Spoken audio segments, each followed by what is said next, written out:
దేవునికి మహిమ కలుగును గాక. దేవుడి ఇచ్చిన మహా గొప్ప కృపను బట్టి దేవునికి అనేకమైన కోట్లాది వందనాలు చెల్లిస్తుంది. ఈరోజు దేవుడు మనతో ఏంటి మాట్లాడుతున్నారంటే, దేవుడు ఈ లోకానికి, సర్వలోకానికి కూడా శాంతికరమై ఉన్నాడు. శాంతిని దేవుడు ఇవ్వాలని ఆశపడుతున్నాడు. కాబట్టి ఆ విషయాలు మాట్లాడుకుందాము. దేవుడు మాట్లాడుతుంటే మనము దేవుని ఆరాధించినప్పుడు మనకు అర్థమవుతుంది. ఎన్ని బాధలున్నా, ఎన్ని కష్టాలున్నా, ఎవరికి ఎన్ని సమస్యలున్నా దేవుడు మాట వింటేనే మాత్రమే శాంతి సమాధానం దేవుడు ఇస్తానంటున్నారు. దానికి మతము కులము భేదం లేదు. అందరి కోసం దేవుడు ప్రాణం పెట్టాడు. ప్రతి పాపం నుండి, శాపం నుండి దేవుడు విడిపించడానికి మన మధ్యన ఆయన నివసిస్తున్నాడు, మనలో నివసిస్తున్నాడు. కాబట్టి కరుణ గల నీ మాటలతో దేవుడు మనల్ని దీవించులాగా దేవుని ఆరాధిద్దాం.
మొదటి యోహాను 2వ అధ్యాయము 2వ వచనం చదువుకుందాము. సర్వలోకానికి కూడా శాంతికరమై ఉన్న దేవునితో మనం మాట్లాడుతున్నాము. శాంతికరంగా ఉండాలంటే ఏ విధంగా ఉండాలి అనే విషయాలు దేవుని దగ్గర మనం తెలుసుకుందాము, సరి చేసుకుందాము, దేవుని రాజ్యానికి సిద్ధపడదాము.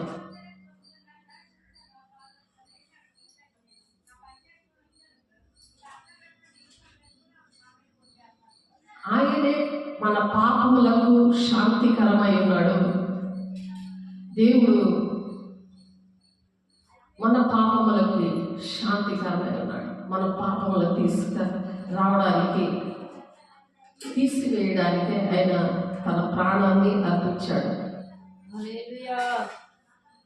తీసివేయడానికి ఆయన భూలోకానికి వచ్చారు. మన పాపములు ఎలాగా వచ్చాయి అంటే, ఆనాడు ఆదాము అవ్వలు దేవుని మాట వెనుక తినవద్దనే పండు తిన్నందుకు, మంచి చెడులు ఫలములిచ్చే వృక్ష ఫలమును తినద్దు అన్నప్పుడు, అంటే దేవుని మాట వినలేనందుకు ఆజ్ఞాతిక్రమము పాపము. ఇప్పుడు కూడా మనము దేవుని మాట వినకపోతే అది పాపము కింద లెక్క వస్తుంది. వాళ్ళకి శాంతి సమాధానము ఉండదు.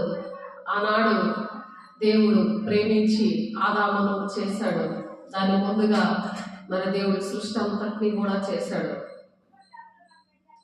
ఆయన పోలికలో దేవుడిని మనల్ని చేసి, ఆదామును చేసి, మరి దేవుని యొక్క గుణాలు కూడా పెట్టి రోజు ముఖాముఖిగా మాట్లాడుతూ ఏదైనా వనములో మనిషికి కావలసినవన్నీ కూడా అక్కడ ఏర్పాటు చేశాడు. కానీ అక్కడ తినవద్దనే పండు, అది మంచి చెడు ఫలములు ఇచ్చే ఆ చెట్టు ఫలము తినద్దు అని అంటే, ఆజ్ఞాతి క్రమము పాపము కింద దేవుడు గుర్తించి వాళ్ళని ఏదైనా వనం నుండి తరమేస్తాడు. ఆ ఏదైనా వనంకి మరి అగ్ని జ్వాలతో కూడిన దేవదూతలని అక్కడ కాపుదలు అనేది పెట్టారు. ఆ మానవ స్వభావంలోనికి ఆ పాప స్వభావం వెళ్ళి, మనము పాపము చేయనప్పటికీ కూడా మన రక్తంలో ఆదాము రక్తము ఉన్నదని దేవుడు ఈ భూలోకానికి వచ్చి తన రక్తము ద్వారా మానవాళికి పాపక్షాపన ఇచ్చారు. అలాగా శాంతి సమాధానము దేవుడు ఇచ్చారు. కాబట్టి రోమ 3వ అధ్యాయం 10 నుంచి 18 వచనాలు చూస్తే, రోమ 10వ అధ్యాయము చూడండి, మీకోసం చదువుతున్నాను. మరి ఆ పాపము నుండి దేవుడు విడిపించి ఏం చేస్తారంటే, మన పాపములు మాత్రమే కాదు, మన పాపాలే కాదు, కానీ సర్వలోకములకు కూడా శాంతికరమై ఉన్నాడు. దేవుడు సర్వలోక పాపములు పరిహారం చేయడానికే మరి వేద గ్రంథాల్లో ఈ మాటలు ఉన్నాయి. పరిశుద్ధ రక్తం ద్వారానే పాప క్షమాపణ అని చెప్పి, ఆ పాపము పోవడం వల్లనే శాంతిగా సర్వలోకము శాంతికరంగా మరి దేవుడు చేస్తున్నాడు. శాంతికరంగా ఉన్నాడు దేవుడు. అవిధిక శాంతంతో ఆయన తన తండ్రి చిత్తాన్ని నెరవేర్చి ఆ పరిశుద్ధ రక్తం ద్వారా దేవుడు పాప క్షమాపణ మనకి ఇచ్చారు. కాబట్టి రోమ 3వ అధ్యాయము 10 నుంచి 3వ అధ్యాయము, రోమ పత్రిక 3వ అధ్యాయము 10వ వచనం నుండి మనం చూస్తే, ఎందును గూర్చి వ్రాయబడినది ఏమనగా, నీతిమంతుడు లేడు, ఒక్కడునూ లేడు. ఈ లోకంలో నీతిమంతుడు ఒక్కడు కూడా లేడు. కానీ గ్రహించేవాడు ఎవడనూ లేడు, దేవుని వెతికేవాడు ఎవడనూ లేడు. ఇప్పటికీ కూడా అలాగే ఉంది. దేవుని వెతకడానికి ఇష్టం లేదు. ఈ భూలోక సంబంధమైనవన్నీ వెతుక్కోవడానికే ఆశపడుతున్నారు. అందరూ త్రోవ తప్పి ఏకముగా పనికి మాలిన వారే, మేలు వాడు లేడు, ఒక్కడనూ లేడు. మేలు చేయడానికి ఎవరు కూడా లేరు. కానీ మరి త్రోవ తప్పిపోయిన వాళ్ళు పనికి మాలిన వారే ఉన్నారు ఇప్పటికీ కూడా. ఆనాడు మరి ఆదాము పాపము చేసిన దగ్గర నుండి, దేవుడు ప్రాణం పెట్టి శాంతికరంగా ఈ లోకాన్ని చేసిన దగ్గర నుంచి కూడా ఇప్పటికీ కూడా అలాగే ఉన్నారు చాలామంది. మరి శాంతి సమాధానం ఇంటిలో కానీ, మరి ఒంటిలో కానీ, మనసులో కానీ, మరి లోకంలో కానీ ఎక్కడ శాంతి సమాధానం లేకే మరి ప్రతి ఒక్కరూ ఒక్కొక్క సమస్యకి గురైపోతున్నారు. కారణం అది. వారు ఎలా ఉంటారంటే వారి గొంతుగా తెరిచిన సమాధి తమ నాలుకతో మోసము చేదురు, వారి పదవుల కింద సర్ప విషం ఉంది. ఎందుకంటే సర్పము ద్వారా మోసపరచబడ్డారు. సాతానుడు సర్పరూపంలో వచ్చి ఇది ఇది మీరు తిని చూడండి ఎంత మీకు దేవుడి కన్నా గొప్పవాళ్ళు అయిపోతారని చెప్తుంది. వెంటనే ఆ మాటలు విని దేవుడితో స్నేహం చేస్తే అంత సాతానుతో కూడా స్నేహం చేస్తుంది హవ్వ. మరి దేవుడు మరి ఆదాముకు చెప్పాడు ఈ పండు తినద్దని. మరి హవ్వకైతే తెలియదు, కానీ భర్త భార్యకి చెప్పాలి. సాటైన సహాయంగా దేవుడు హవ్వనిచ్చినప్పుడు మరి చెప్పాలి. తను చెప్పలేదు కాదు కదా. దేవుడు ప్రేమించడానికి నన్ను ఒంటరిగా ఉండకూడదని నేను ప్రేమించి అనేక మందిని మరి లోకమంతటా కూడా ఫలింపు చేయడానికి, దాన్ని ఏలడానికి దేవుడు నన్ను ఇచ్చాడని భౌతికంగా శారీరకంగా ఆలోచించాడు, కానీ ఆత్మానుసారంగా ఆలోచించలేదు. ఆత్మ సంబంధమైన తండ్రి అయిన దేవుడిని మర్చిపోయాడు. కుమారుడు మరి దేవుడు తన సృష్టించి తన కుమారుడిగా మరి పరిశుద్ధంగా దేవుడు పుట్టించాడు. పాపం అనేదే లేదు అప్పుడు. అలా పరిశుద్ధంగా తను లేడు కాబట్టి మానవాళ్ళంతా కూడా ఆ పరిశుద్ధ రక్తము ద్వారా పాపక్షమాపణ రావడానికే దేవుడు భూలోకానికి వచ్చారు. ఆ వార్తని ఈ శుభవార్తని ప్రతి ఒక్కరు కూడా మొత్తం 28, 18, 19, 20 ప్రకారము దేవుడు ఏడు చెప్పారో అవే చెప్పాలి. ఈ శుభవార్తను ప్రకటించాలి అని ప్రతి ఒక్కరికి కూడా ఒక హోంవర్క్గా దేవుడు ఇచ్చారు. ఎందుకంటే దేవుడు త్వరలో రాబోతున్నాడు. ఆ సూచనలు ఎన్నో జరిగిపోతున్నాయి. మరి ఆ మాటలు చెప్పకుండా ఎలా ఉన్నారు? వారి గొంతుకు తెరిచిన సమాధానం కాదు. వారి గొంతుగా అటువంటి బూతులు, అటువంటి చెడు వ్యసనాలు, అటువంటి మరి దేవుని దగ్గర రాకుండా అన్యాయమే మాటలు, నిందలు, అవమానాలు మనుషులు మాట్లాడుతున్నారు. మనుషుల మాటలు వాళ్ళు ప్రేమించరు, వాళ్ళు ఆ విధంగా మాట్లాడతారని ఇప్పుడు మనం పాడుతున్నాం. కానీ నీ మాట చాలా బలమైనది.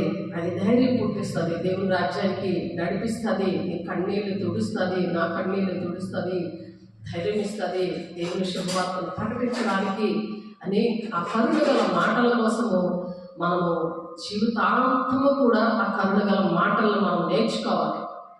నేర్చుకోకపోతే అనేకమైన నష్టాలు ఉన్నాయి. దేవుడు త్వరగా రాబోతున్నాడు. ఆయన గర్జించి సింహం వలె రాబోతున్నాడు. ఆయన ఒలివ కొండ మీదకి రాబోతున్నాడు. ఆయన జక్రయ్య గారు మరి ప్రవచించారు. మరి జక్రయ్య 4వ అధ్యాయంలో తగ్గించారు. జక్రయ్య 4వ అధ్యాయంలో 7వ వచనంలో 14వ అధ్యాయము 4వ వచనంలో ఉంది. అలాగే 14వ వచనం 7వ వచనంలో 9వ వచనంలో కూడా ఉంది. ఏంటంటే ఎప్పుడైతే మనము దేవుడు వస్తాడు అనే విషయాలు తెలియకపోతే మరి తెరిచిన సమాధి, ఆ నోరు ఎలా ఉంటుందంటే తెరిచిన సమాధిలాగా బూతులాడుతూ ఉంటారు. అందులో చెడు వ్యసనాలన్నీ కూడా అందులో వేస్తుంటారు. తెరిచిన సమాధి ఎలా ఉంటుంది? కుళ్ళిపోయి ఉంటుంది. అలాగే వాళ్ళు స్నానాలు చేయరు. నెల వరకు స్నానాలు చేయరు.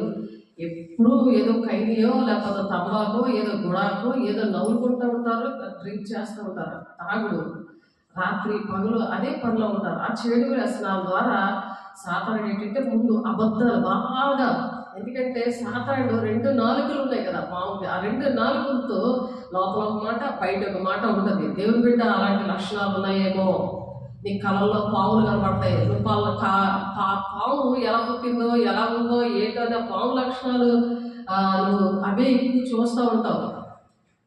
ఒక ఆమెకైతే మంచం కిందంతా పాములే, ఎందుకంటే అబద్ధ బోధకుల దగ్గర పెరిగింది. అది మంచం కిందంతా పాములే. అలాంటి ఆమెకి అవన్నీ కూడా విడగొట్టి చక్కగా ఐశ్వర్యవంతురాలు కోటీశ్వరాలుగా చేస్తే కృతజ్ఞత లేకుండా ఉంది. ఎందుకంటే మనుషులు అలా ఉంటారు. వాళ్ళ మాటల్లో నిందలు అవమానాలు ఉంటాయి. ఏమీ జరగలేదు నాకు అంటారు ఎప్పుడు చూసినా. మా సేవకుల వల్ల మాకు దేవుడు ఎన్ని నేర్పించారో అవి నేర్చుకొని అనేక మంది నేను ప్రకటిద్దాం అని దేవుడు చెప్పినా వినదు, మరి సేవకులు చెప్పినా అసలు వినదు. నాకు ఇంకా భూ సంబంధమైనవే కావాలి అనేవి ప్రేయర్ పాయింట్లు పెడతా ఉంటుంది. అవ్వకపోతే దేవుని ఆజ్ఞలు కానీ ఏమి పాటించదు. ఎందుకంటే ఆజ్ఞాతిక్రమం పాపం. ఆ పాపం అనేది, పాపానికి జీతం మరణం. ఆ మరణమే సాతానుడు నరకానికి తీసుకెళ్ళిపోతాడు. అలాగే జరగకుండా దేవుని ఆజ్ఞను పాటించాలి. ఆయన ప్రేమించేవారు ఆయన మాటలు వింటారు. ఎవరైనా ప్రేమిస్తే వాళ్ళ మాట వింటారు కదా, ప్రేమించకపోతే వాళ్ళ మాట వింటారు. వాళ్ళు ఎంత చెప్పు వాళ్ళు వింటారు. మూర్ఖులకు ఈ తరం వారికి వేరే ఉండమన్నాడు. మూర్ఖుల్లా ప్రవర్తిస్తూ ఉంటారు. ఎంత చెప్పు, వాక్యం విడమర్చి చెప్పు, ఆ దెయ్యాలు వెలగొడుతున్నావు, ఆ దెయ్యాలు వచ్చి మాట్లాడినా వినరు. దేవుడు వచ్చి అవే మాటలు చెప్తున్నా వినరు. ఇప్పుడు దెయ్యము ఒక మనిషి మీదకి, దేవుడు ఒక మనిషి మీదకి వచ్చి ప్రవచనం, దర్శనాలు అన్నీ కూడా దేవుడికి పరిచర్యలో ఇచ్చారు. ఇలా పనులు అది జరిగింది. అలాగా అవి చూసినా సరే నమ్మలేని పరిస్థితి. దేవుడు అంత శక్తివంతుడు. నేను కూడా అలాగ నన్ను కూడా అలా వాడుకుంటాను అంటున్నాడు. యోహాను 14:12 వచనంలో నాకన్నా మీరు గొప్ప కార్యాలు చేస్తారని చెప్పాడు. ఎప్పుడు దేవుడు మాట విన్నాము. మాట వినకపోతే పరిస్థితి ఏంటి? ఒలీవల కొండ మీదకి దేవుడు వస్తున్నాడు. చూడండి, జకర్యా గారు ప్రవచించారు. ఆ ప్రవచన వాక్యము మనము చదువుకుందాము. మరి క్రీస్తుపురం 520 సంవత్సరాల క్రితము ఆయన ప్రవచించారు. ఆ ప్రవచనం నెరవేర్పులోనికి వస్తుంది. ఆ ఒలివెల కొండ పగుళ్ళు అవన్నీ కూడా కనిపిస్తున్నాయి. భూకంపం ద్వారా కలగచ్చు, శాస్త్రజ్ఞులు మరి చెప్తున్నవి అవన్నీ కూడా ఒక ఎత్తైతే వాక్యం అనేది మనకి ఇంకా బలపరుస్తుంది. మరి ఎన్నో అలాంటి విషయాలన్నీ వైరల్ అవుతున్నాయి. కాబట్టి మనము వాక్యము చూద్దాం. జకర్యా గారు ప్రవచించారు ఏంటంటే జకర్యా 14:4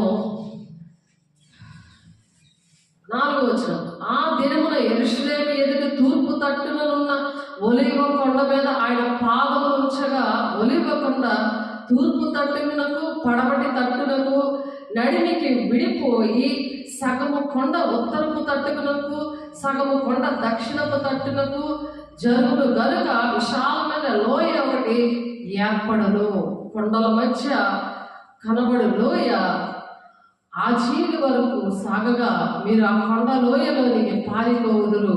యూదారాజైన ఉజ్జియా దినం వల్ల కలిగిన భూకంపమునకు మీరు భయపడి పారిపోయినట్లు మీరు పారిపోవుదురు. అప్పుడు నీతో కూడా పరిశుద్ధులందరూ వచ్చెదరు.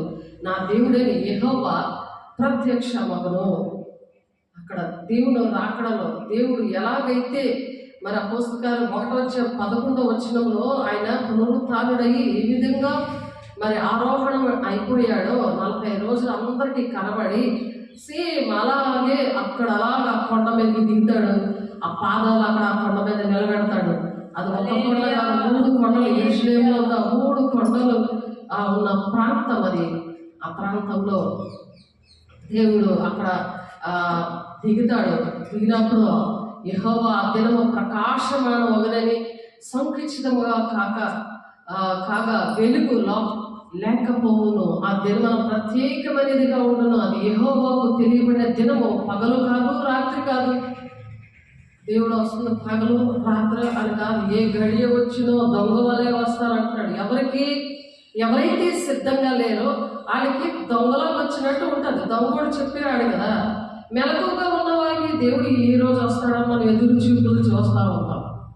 సిద్ధపడితే ఇవన్నీ తెలిస్తే దేవుడు ఎంత వేగం వస్తా మంచిది, నేను సిద్ధంగా ఉన్నాను కదా, నాకు దేవుడు, నేను దేవుడి కోసం ఇన్ని కార్యాలు చేశాను, నాకు ఏ బహుమానం ఇస్తాడో.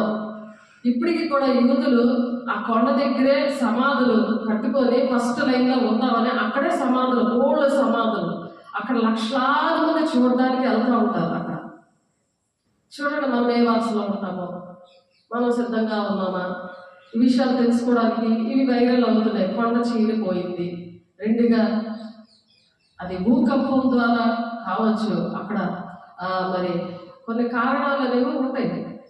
కానీ ఏది ఏమైనా సరే వాక్యం అనేది కరెక్ట్గా దేవుడు మనతో మాట్లాడతారు. ఆ ప్రవచనం నెరవేర్పులోకి వచ్చామనే సంగతి మనం తెలుసుకోవాలి. ఆ దినమున జీవజలములు యెరూషలేములో నుండి పారి సగము తూర్పు సముద్రమునకును సగము పడమటి సముద్రమునకు దిగును. వేసవి కాలమందును చలి కాలమందును అలాగనే జరుగును. అది వేసవి కాలం అవని, అది ఎండాకాలం అవని, శీతాకాలం అవని ఒకలాగే జరుగుతాయి. పగలైనా రాత్రైనా ఒకలాగే దేవుడు ఏ టైం అయినా రావచ్చు అని అంటున్నారు. యెహోవా సర్వలోకములకు రాజయుండును. ఆ దేవుని యెహోవా ఒక్కడే అని, ఆయన పేరు ఒక్కటే అని తెలియబడును. ఎందుకంటే అది అక్కడ ఒలీవల తోట ఉంది. ఆ కొండల దగ్గర దేవుడు మరి 40 రాత్రులు 40 పగల్లో ఒలీవ కొండ దగ్గర ప్రార్థన చేశాడు ఆయన. మరి యెరూషలేములో మరి అందరూ కూడా మెస్సియా అంటే దేవుని కుమారుడువా అని మనల్ని ఇప్పుడు ఎలాగైతే కొంతమందికి మాటలు నచ్చవో అలాగే యేసే మాటలు కూడా నచ్చక ఎన్నో అద్భుతకారులు ఆశ్చర్యకారులు దేవుడు చేసి చూపించిన వాళ్ళ జీవితంలో జరిగినా సరే హాయ్ బాయ్ అన్నట్టుగా చక్కగా కోటీశ్వరులు అయిపోయి చక్కగా ఆశీర్వాదాలు భౌతికంగా పొందుకున్నారు. ఆత్మీకంగా ఉన్నవి కూడా పోగొట్టేసుకున్నారు చాలా మంది.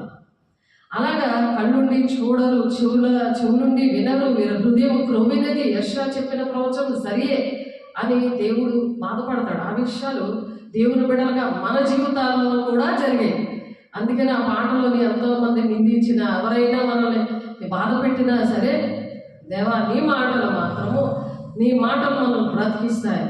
నీ మాటల వల్ల మనకు ధైర్యం, నెమ్మది, శాంతి. దేవుడు మాటలు అనేవి మనం ధైర్యపరుస్తారు. అవి ఒరిజినల్, అవి డూప్లికేట్ కాదు.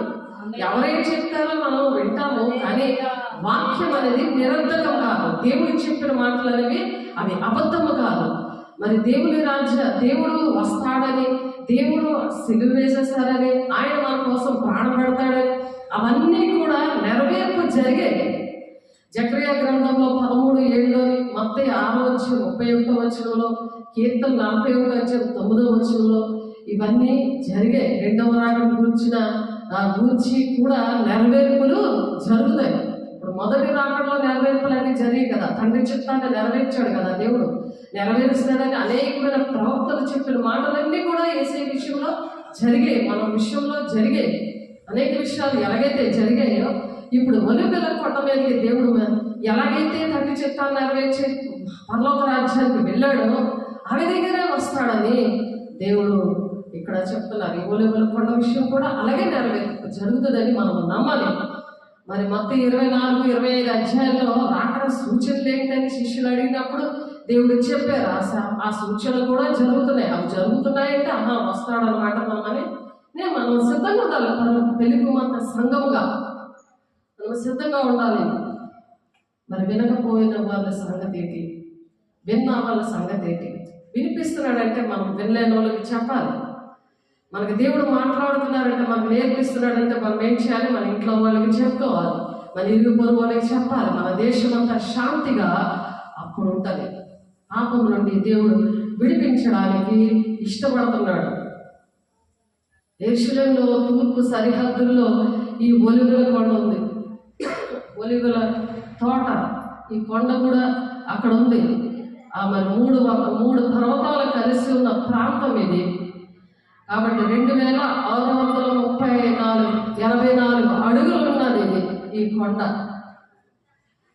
మరి ఇది పరిశుద్ధమైన ప్రాంతం ఇది. ఎందుకంటే అక్కడ దావీదు గారు ప్రార్థన చేశాడు. మరి యేసే కూడా మరి చోట రక్త బిందువులాగా అయ్యేలాగా గెత్సెమనే తోటలో చేశాడు ఆయన. మరి ఒలీవల తోటలో మరి దీన్ని అభిషేక పర్వతం అని కూడా అంటారు. మరి యూదులు అక్కడే సమాధి చేయబడితే మెస్సియా వస్తాడని మరి అక్కడ ఎదురు చూస్తే అక్కడ సమాధులు కట్టించుకున్నారు. అనేకమైన సమాధులు చూడడానికి, మరి ఆ కొండ చూడడానికి, ఆ ఒలీవల కొండ చూడడానికి అనేక మంది, లక్షలాది మంది ప్రజలు మరి దాన్ని సందర్శిస్తూ ఉంటారు.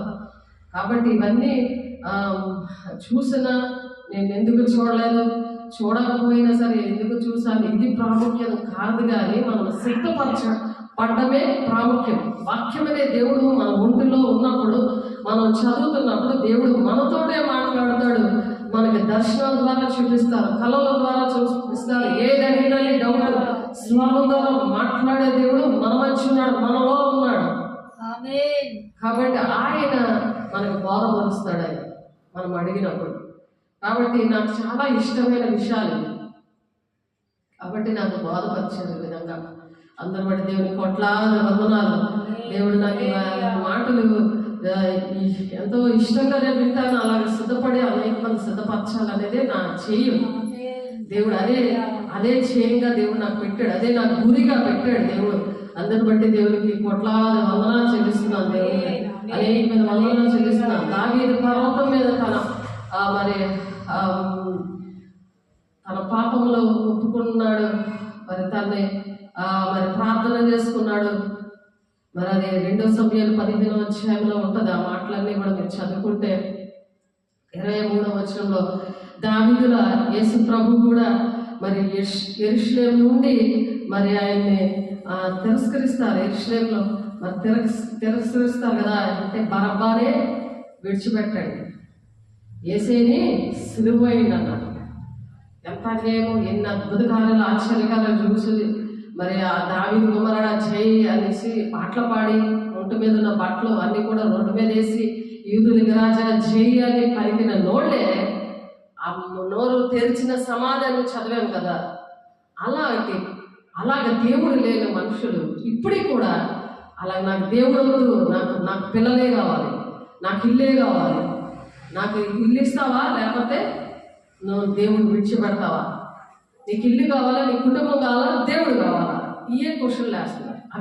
అవే ఆత్మలు ఇప్పుడు కూడా అలాగ దేవుడిని సిలువేసే వారిగా ఉంటున్నారు. అలా సిలువేసినప్పుడు దేవుడు వెంబడించే వారికి ఏం చెప్తున్నాడు? నన్ను వెంబడించేవారు తన సిలువను ఎత్తుకొని నన్ను వెంబడించండి, అలా లేకపోతే మీరు నాకు పాత్రలు కారు అంటున్నాడు ఆయన. ఎందుకు మనం దేవుని రాజ్యానికి వెళ్ళాలి? అందరినీ విడిచిపెట్టే పరిస్థితులు దేవుడు మరి అంటే అలా ఉండాలని దేవుడికి ఇష్టం లేదు. కానీ దేవునికి మొదటి స్థానము ఇవ్వాలని, అందరూ కూడా దేవుని రాజ్యానికి వెళ్ళాలని ఆలస్యం అవుతుంది. దేవుని రాకడ అందరికీ సమాధానంతో చెప్పడానికే దేవుడు మరి నేర్పిస్తున్నాడు. దేవుని రాకడ ఆలస్యం చేస్తున్నాడు. కానీ దేవుని రాజ్యం రాకడ సూచనలు ఇలాంటివి మరి మన జీవితాల్లో మన ఈ లోకంలో జరుగుతున్నప్పుడు మనం అర్థం చేసుకోవాలి.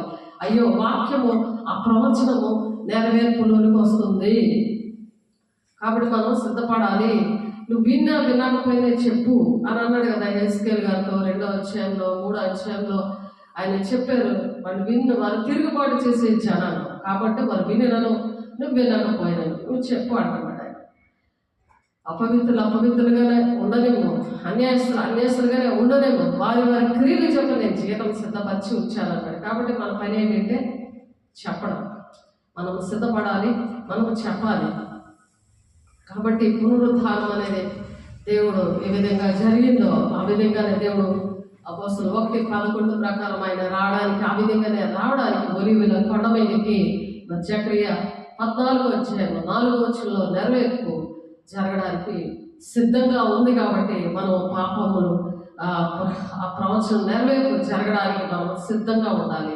మరి దానికి సిద్ధంగా ఉండాలంటే మరి రోమపత్రికలో మనం చదువుకున్నాం కదా. అప్పుడు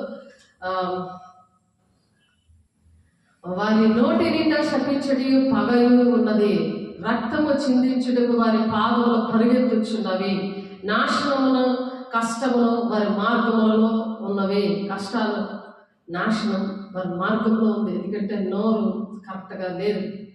దేవుని మాటలు పలకకుండా మరి వాళ్ళని శపించేవారుగా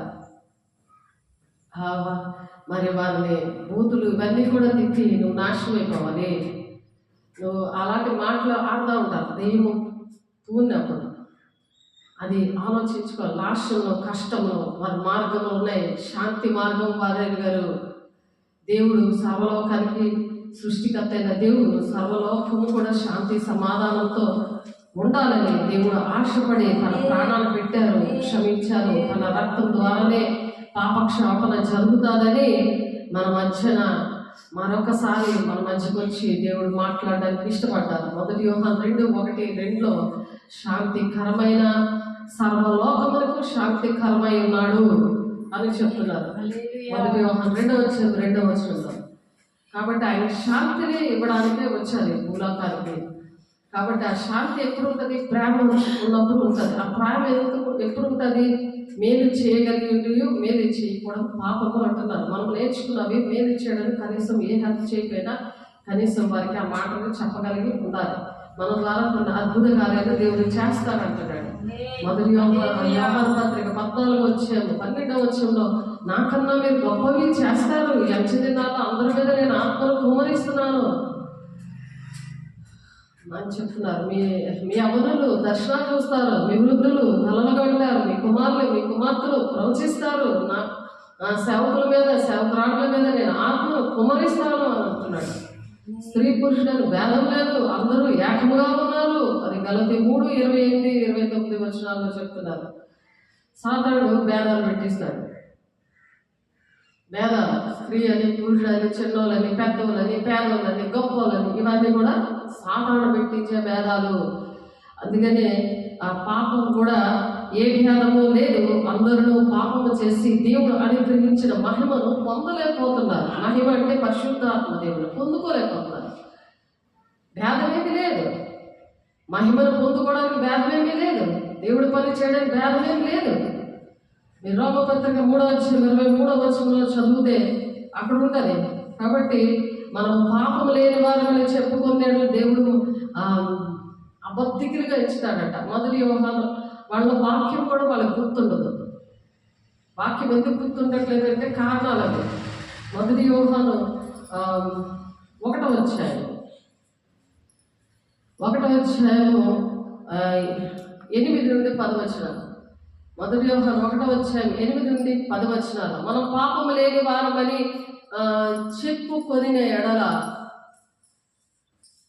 మనలను మనమే మోసపుచ్చుకుందాము, మరియు మనలో సత్యం ఉండదు. మన పాపములను మనం ఒప్పుకొని ఎడల ఆయన నమ్మదగిన వాడును నీతిమంతుడు గనుక ఆయన మన పాపములను క్షమించి సమస్త దుర్నీతి నుండి మనలను పవిత్రులుగా చేయను. మనం పాపము చేయలేదని చెప్పుకుని ఎడల ఆయన అబద్ధికులుగా చేయవారమగుదము, మరియు ఆయన వాక్యము మనలో ఉండదు. వాక్యం ఎందుకు గుర్తు ఉండదు మనిషికి?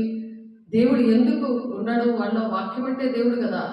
ఆ వాక్యం గుర్తుండకపోతే దేవుడు ఒంటిలో ఉండడు. వాళ్ళు సొంత మాటలు చెప్తారు, ఇవే దేవుని మాటలని బోధిస్తారు, వ్యర్థమైన ఆరాధన చేస్తారు. మార్కు సువార్త 7వ వచనంలో ఆ గురువులను వెంబడిస్తారు కానీ దేవుడు వెంబడించారు. గురువుని విగ్రహంగా చేసుకుంటారు కానీ వాళ్ళు దేవుడు వెంబడించారు. యేసయ్య చేసిన కార్యాలు ఏమీ చేయలేరు వాళ్ళు. యోహాను 14:12 ప్రకారం నాకన్నా గొప్పవి మీరు చేస్తారన్నాడు ఆయన. కానీ అవి ఏమీ చేయలేరు. దేవుడు చేసినవి చేయలేరు. మరి నాకన్నా గొప్పవంటే అసలు చేయలేరు. ఎందుకంటే దేవుని ప్లేస్లో గురువులను పెడుతున్నారు. ఎవరి దగ్గర అయితే మరి భక్తి నేర్చుకుని వాళ్ళు గురువులుగా పెడుతున్నారు. అంటే దేవునికి కనెక్ట్ చేయాలి, దేవుని పిల్లల్ని శిష్యులుగా తయారు చేయాలి. వాళ్ళైతే అనేక మందిని చేయాలని దేవుడు ఒక ఆజ్ఞ. కాబట్టి అయితే ఆయన వెలుగులో ఉన్న ప్రకారము మనమును వెలుగులో నడిచినలా మనము అన్యోన్య సహవాసము గలవారమగుదుము. అప్పుడు ఆయన కుమారుడైన యేసు రక్తము ప్రతి పాపం నుండి మనల్ని పవిత్రులుగా చేస్తుంది అన్నమాట. ఈ వాక్యం గుర్తుండాలంటే అక్కడే మొదటి యోహాను 1వ అధ్యాయము 7వ వచనంలో పవిత్రులుగా చేస్తాడంట దేవుడు. మొదటి యోహాను 1వ అధ్యాయము 7వ వచనంలో మనము వెలుగులో ఉన్నప్పుడు, చీకట్లో ఉంటే కాదు వేసే రక్తం పవిత్రంగా చేసేది. అక్కడ పాయింట్ గమనించండి, మీరు చూడండి, వాక్యము చూడండి, గుర్తుపెట్టుకోండి. అలా నడవడానికి, అలా పరిశుద్ధంగా ఉండడానికి దేవుడు ఆశపడి ఈ మాటలు చెప్తున్నారు మనతో. అయితే ఆయన వెలుగులో ఉన్న ప్రకారము దేవుడు ఎలాగైతే ఉన్నారో ఆయన పోలి నడవమన్నారు కానీ గురువులను పోలి నడవమని చెప్పలేదు. అందుకే మనుషులు నమ్ముడి కంటే, రాజులు నమ్ముడి కంటే యెహోవాను ఆశ్రయించడం మేలు. ఆ గురువులు తయారు చేసిన దేవుడు కదా, దేవుడిలాగా తయారవ్వమన్నాడు కదా, మనుషులు పోలు నడవమని చెప్పలేదు కదా. వాక్యానికి విరుద్ధమైన పాపం అన్నమాట. అలాగా సాతానుడు నడిపించేస్తుంటాడు. ఆ పండు తినడము, ఆ మిషన్ తాలూకా డబ్బులు తినడం అన్నీ అక్రమం కింద లెక్క వస్తుంది. దేవుని బిడ్డ ఎలాగ జీవిస్తున్నావో అక్కడ మరి దేవుడు ఉగ్రత అనేది వస్తుంది. ఆ ఒలివల కొండ మీదకి వచ్చినప్పుడు దేవుడు నోట్లో నుంచి అగ్ని జ్వాల వస్తుంది. ఆయన అలాగా మాట్లాడతాడు, ఆయన తీర్పులో నిలబడతాడు. కాబట్టి అటువంటి పరిస్థితులు ఏమి రాకుండా మనం ఎప్పుడైనా వాక్యమే చూడాలి, దేవుడి వైపే చూడాలి. నేర్చుకుంటాము, కానీ వాక్యంలో ఉన్నదా లేదా అని మనం చూసుకోవాలి.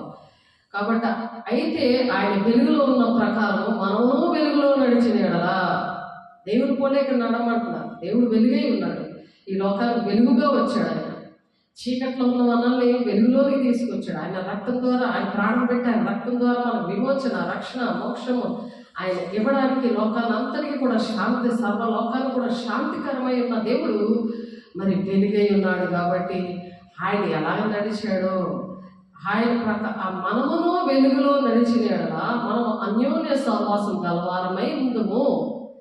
అలాగ అన్యోన్య సహవాసం దేవునితో ఉండాలి, మనుషులతో కాదు. అక్కడ అది సాక్ష్యాలుగా వచ్చి అప్పుడు గురువులకి చెప్పాలి. ఆ మిషన్లో ఉన్న వారికి, ఆ సన్నిధిలో, ఆ చర్చిలో ఉన్న వారికి, ఆ సేవకులకి చెప్పాలి. కాబట్టి సేవకుల మీదే ఆధారపడిపోకూడదు మనిషి. వాళ్ళ దేవుడికి మీకు మధ్యవర్తిగా ఉంటారు అంతే మాత్రం. వాళ్ళే దేవుళ్ళలాగా మరి మనుషులు కల్పించిన పద్ధతులు అవి అనుసరించేలా వాళ్ళు చేస్తున్నప్పుడు వాక్యం ఎప్పుడైతే మీరు చూస్తారో, ఆ వెలుగులో ఎప్పుడైతే నడుస్తారో, అప్పుడు దేవుడు మనల్ని ఏం చేస్తారంటే యేసే రక్తము, ఆయన కుమారుని యేసు రక్తము ప్రతి పాపం నుండి మనల్ని పవిత్రులుగా చేస్తాడు, లేకపోతే అపవిత్రులుగా చేస్తాడు. ఎవరిని ఫాలోవర్స్గా పెట్టుకుంటున్నారు? దేవుడిని పోలే నడవమన్నాడు పౌలు గారు. ఆ విధంగా నన్ను పోలి నడవండి అని చెప్పాడు. క్రీస్తు యేసులో కలిగిన మనసు మీరు కూడా కలిగి ఉండండి అని చెప్పి పౌలు ఎన్నో త్యాగాలు చేశాడు. 1 కొరింథీ 9వ అధ్యాయంలో ఉంటుంది ఆ మాటలు. అపోస్తల కార్యం ఆయన అంటే యోహాను సువార్త 4 సువార్తల్లో ఉన్న శిష్యులు కన్నా ఎక్కువ అపోస్తల కార్యంలో పౌలు గారు ఎక్కువ సేవ చేశారు. ఈ 11 మంది శిష్యులు చేసిన సువార్త కన్నా వీళ్ళందరూ చేసిన ఒక ఎత్తు అయితే పౌలు గారు చేసింది ఒక ఎత్తు అనమాట. వాళ్ళందరికన్నా ఎక్కువ చేశాడు పౌలు గారు. అందుకని ఆ మాటలో చెప్పారు. పౌలు గారు 14 పత్రికల్లో కూడా మీరు చదివితే మరి అలా ఉంటుంది. 1 కొరింథీయులకు రాసిన పత్రిక 9వ అధ్యాయం 1వ వచనంలో చూస్తే ఆసియా ఖండంలో ఐరోపియా ఖండాన్ని, సంఘాన్ని మరి కట్టారన్నమాట. తను కట్టి అనేక మందికి అప్పచెప్పాడు. నాది అని అనకుండా చూడండి, ఆ పౌలు అపోస్తల బోధ నాకు ఇవన్నీ దేవుడు నాకు ఇష్టంగా, దేవుడు నాకు ఇష్టం అనమాట. అందుకని ఇవి నాకు నేర్పించారు దేవుడు. మరి భక్తి కావాలి, భక్తి నేర్పించండి దేవా అని నేను ఒక వ్యర్థమైన ఆరాధన చేస్తున్నాను. మనుషుల వైపు నేను చూసి, మనుషులు చెప్పిన మాటలు విని దాని ప్రకారం నేను వ్యర్థమైన ఆరాధన చేస్తున్నప్పుడు నాకు కలిగిన నష్టము చాలా ఎక్కువ అనమాట. ఆ నష్టాన్ని బట్టి దేవునికి నా జీవితాన్ని నాకు అంకితం ఇచ్చుకొని దేవుడిని నాకు భక్తి నేర్పించమని అడిగినప్పుడే దేవుడు ఈ భక్తి నేర్పించారు.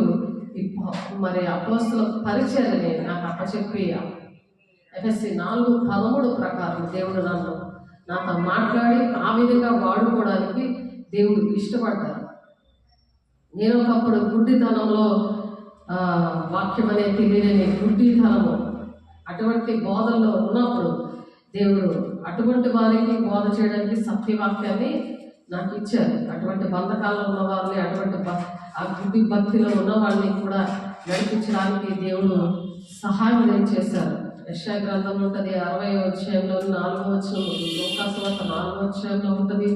మరి పేదలకు సువార్త మనం ప్రకటించడానికి నేను అభిషేకించాలని చెప్పి మరి యెషయా గ్రంథం 42వ అధ్యాయం 6-7 వచనాలు ఉంటుంది. గుడ్డివారి కన్నులు తెరుచుటకును, బంధింపబడిన వారిని చెరసాలలో నుండి వెలుపలికి తెచ్చుటకును, చీకటిలో నివసించే వారిని బందీ గృహం నుండి వెలుపలికి తెచ్చుటకును యెహోవానగు నేనే నీతి విషయంలో నిన్ను పిలిచి నీ చెయ్యి పట్టుకొని ఉన్నాను.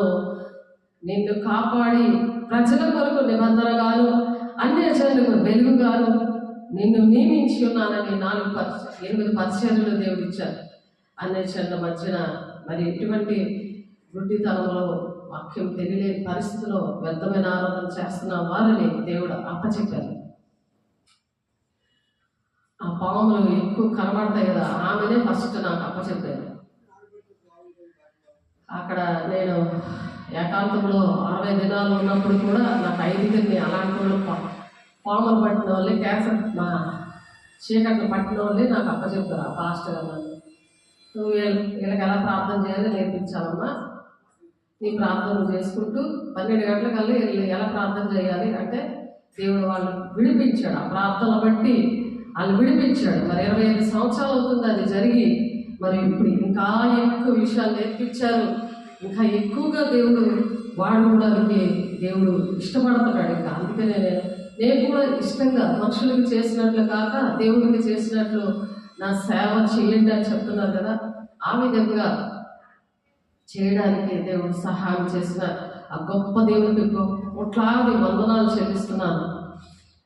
మరి అలా వెలుగులో ఉన్న వారికి అంట దేవుడు వేసే రక్తం ద్వారా విడిపిస్తారట. అలా విడిపించి మరి ప్రతి పాపం నుండి మనలను పవిత్రులుగా చేస్తాడంట. అలా చేస్తాడంట. ఆ పాపముల నుండి విడిపించడానికి, ఆ బంధకాల నుండి విడిపించడానికి దేవుడు ఇష్టపడేది. మొదటి యోహాను 1:7 ఉంది ఆ మాట. మరి కీర్తనాకారుడు కూడా చెప్తున్నాడు, 104 కీర్తన 2 వస్త్రం వలె వెలుగును నీవు కప్పుకొని ఉన్నావు, తెరను పరిచినట్లు ఆకాశ విశాలము నీవు పరిచి ఉన్నావు. కాబట్టి దేవుడు ఆ విధంగా వెలుగును వస్త్రం వలె కప్పాడట. ఆకాశ విశాలము నీవు పరిచి ఉన్నావు అని చెప్తున్నారు. ఎప్పుడైతే నీతిగా మనం బ్రతుకుతామో వెలుగులో ఉన్నప్పుడు దేవుని రక్తము పని చేస్తుంది, లేకపోతే పని చేయదు.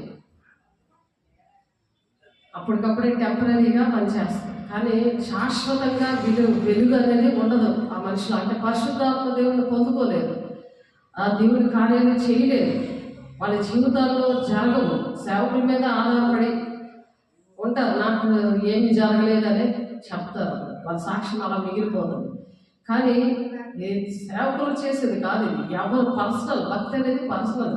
దుష్టుడు ముట్టకుండా తను తాను భద్రం చేసుకోమని ఉంది. దేవుని మూలంగా మనం పుట్టామని ఎరుగుదము, కానీ దుష్టుడు ముట్టకుండా తను తాను భద్రం చేసుకోమని మొదటి యోహాను 5:17-18 ఉంటుంది. కాబట్టి మనం ప్రతి పాపాన్ని కూడా ధవల సింహాసనం తీర్పు దగ్గర నిలబడకుండా ఉండాలంటే ప్రతిరోజు కూడా మరి ఎడతెగక ప్రార్థన చేయాలి, సహవాసంలో ఉండాలి, రొట్టె విడిచిపెట్టి ఎడతెగక ఉండమంటున్నారు అపోస్తులు 2:42. అప్పుడు అపోస్తుల్లా వాడబడతారని చెప్తున్నారు. కాబట్టి అక్కడ విమర్శించుకుంటూ మరి శరీరం రక్తం తీసుకుంటే తీర్పు పొందకపోదము, తన్ను తాను విమర్శించుకొని లేదా తీర్పు పొందకపోదము అని ఉంటుంది వాక్యం. అక్కడ 1 Corinthians 11 నన్ను జ్ఞాపకం చేసుకునడానికే దీన్ని చేయుడి అని ఉంటుంది. 23, 24, 25 దాని కింద వచనంలో ఆయన ప్రకటించండి అని 26 ఉంటుంది. తీసుకొని ఏం చేయాలి, ఆయన్ని ఈ మాటలు నేర్చుకొని ఈ మాటలు మనం ఏం చేయాలంటే ప్రకటించాలి. ఆ ప్రకటించే శక్తి దేవుడు ఇస్తాడనమాట. ఆ ధైర్యం మనకి ఇస్తాడు. దేవుని మాటలు అలాంటివి, మనుషుల మాటలు కాదు. ఇది వ్యర్థమైన ఆరాధన అంటే ఏంటి? దేవుని మనుషుల మాటలు వినడం, మనుషుల మాటలు విని మనుషులు ఫాలో అవ్వడం. దేవుడు ఏం చెప్తున్నారో అది మన వాక్యంలో చూసుకోవాలి. పౌలు అలాగే చూసుకోమని చెప్పాడు. ఆయన చెప్తా ఉన్నాడు, మీరు చూడండి అని చెప్తున్నారు. చూడాలి, రాసుకోవాలి. మనకి దేవుడు మాట్లాడిన విషయాలు అన్నీ కూడా నేను డైరీలో రాసుకుంటాను, ప్రతిదీ కూడా. కాబట్టి మనం పాపము చేయలేదని చెప్పుకునేలా అబద్ధికునిగా చేయవారు మగుదము. దేవుణ్ణి మనం అబద్ధికునిగా చేస్తాం. ఎందుకంటే ఎంత ప్రార్థన చేస్తున్నారు, ఎంత భక్తిగా ఉన్నారు, కానీ వీళ్ళకి ఏం జరగలేదు. వీళ్ళు వేసే పోలి లేరు, సాతాను పోలి ఉన్నారు, నమ్ముకున్నారు, కానీ వీళ్ళ పరిస్థితి లేదు అని ఈ అబద్ధమైన దేవుడు అని దేవుడిని అబద్ధంగా దేవుని పరువు తీసేవారిగా ఉంటాము. వాక్యానుసారంగా నడవకపోతే, మనుషుల వైపు వెంబడిస్తే, దేవుడు వెంబడించకుండా, వాక్యం ఎలా చెప్తుందో చూసుకోకుండా గుడ్డిగా వెళ్ళిపోతే, మరి వారిలోనే వాక్యం ఉండదు. వాళ్ళు సువార్త చేయలేదు, ఏదో ప్రసాదంలాగా వేసేసారు, రక్తం తీసేసుకుంటారు, నామకాయ వస్తాయి అన్నమాట. చదువుతారు పిల్లలు, కానీ ఎగ్జామ్స్ వస్తే జీరోలు వస్తాయి. అన్నీ వచ్చి మమ్మీ అంటారు, కానీ ఏమీ ఉండదు వాళ్ళలోని, ఏ జ్ఞానం ఉండదు, ఏముండదు. కాబట్టి వాళ్ళు ఏమీ పనులు చేయలేరు. ఎందుకు? ఆ తల్లిదండ్రుల పాపాలు పిల్లల మూడలో పోసేస్తారు అంటున్నాడు దేవుడు. కాబట్టి ఎస్కేల్ 3:18 ఉంటుందమ్మా. కాబట్టి మనం ఎలా కరెక్ట్గా ఉంటామో మన పిల్లలు కూడా అలాగే దీవెనకరంగా ఉంటారు. మన పౌలు గారు 1 కొరింథీయులకు రాసిన పత్రికలోని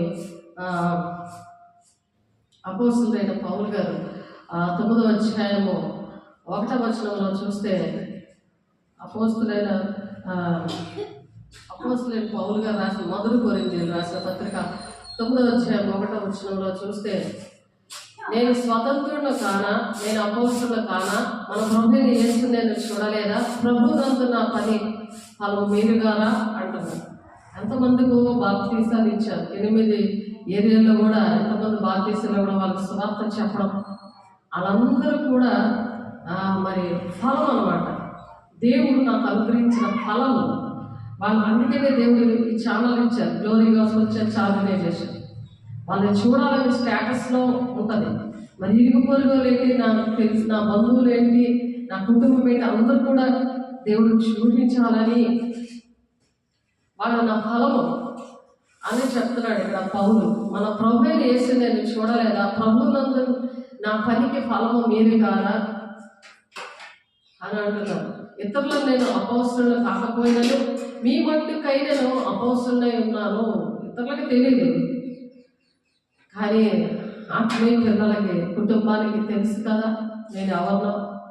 నన్ను విమర్శించే వారికి నేను చెప్పిన సమాధానం ఇదే, ఏమీ జరగలేదు అని అంటారు. అన్నీ దేవుడు కార్యాలు చేస్తే ఇంకా వాళ్ళు మంచం కింద పెడుతున్నారు ఆ దీపాన్ని. దేవుడు ఆ దీపాన్ని ప్రజలందరూ కనబడేలా దీపం స్తంభం మీద పెట్టమని చెప్తే ఆ సాక్ష్యాలు ఏమి బయటికి రాలేకుండా, ఒక కృతజ్ఞత లేకుండా, మరి అంచె దినాల్లో అనేకుల ప్రేమ చల్లారిపోతుంది, కృతజ్ఞత లేని వారు ఉంటారు అని ఉంది. భక్తి తెలిసి కూడా ఆ శక్తిని ఆశ్రయించలేని వారు ఉంటారు అని ఉన్నారు. కాబట్టి దేవుడు రాకడ సూచన కనబడుతున్నప్పుడైనా యేసయ్య వెలుగులోకి వచ్చి ఆ రక్తం ద్వారా విడుదల పొందుకోమని దేవుడు ఇక్కడ బతులాడుకుంటున్నాడు. దేవుడు బిడ్డ ఎక్కడున్నా సరే ఈ మాటలు విని దేవుడు మారు మనసు పొందుకొని మరి తండ్రి చిత్తాన్ని నెరవేర్చి దేవుడి రాజ్యానికి వెళ్ళాలని దేవుడు ఆశపడి చెప్తున్నారు. కాబట్టి ఎవరైనా తన సొంత ఖర్చు పెట్టుకునే దండులో కలుగు చేయనా అంటున్నారు. సొంత ఖర్చులు ఎవరి మీద ఆధారపడకుండా సొంత ఖర్చులు పెట్టుకున్నాడు పౌలు. అలాగే ఎప్పుడైతే పౌలు అపోస్తలుడు పౌలు బోధ దేవుడు నేర్పించారో, మరి అన్నీ మరి దేవుడు నా చేతుల ద్వారానే సొంత ఖర్చులతోనే మరి దేవుడు ఈ సంఘము, మరి కుంకులంలో సంఘము ఇప్పుడు తయారు చేస్తున్నారు. ఇది తయారైపోయింది, ఇక్కడ దేవుడు పరిచయం జరుగుతుంది. మరి ఇది అది కంటిన్యూ అవ్వడానికి ప్రార్థన చేయండి. దేవుడు బిడ్డలారా, ఎవరికైతే దేవుడు మాటలు దూరంతరం ఫలవంతంగా ఫలిస్తున్నారో, నా ఫలముగా దేవుడు ఇచ్చారో, మీరు ఎక్కడున్నా సరే మరి ప్రార్థన చేస్తున్నప్పుడు దేవుని రాజ్యంలోని వారసులుగా ఉంటారు. అక్కడ సూచనలు అర్థమవుతాయి, వాక్యం బాగా అర్థమవుతుంది.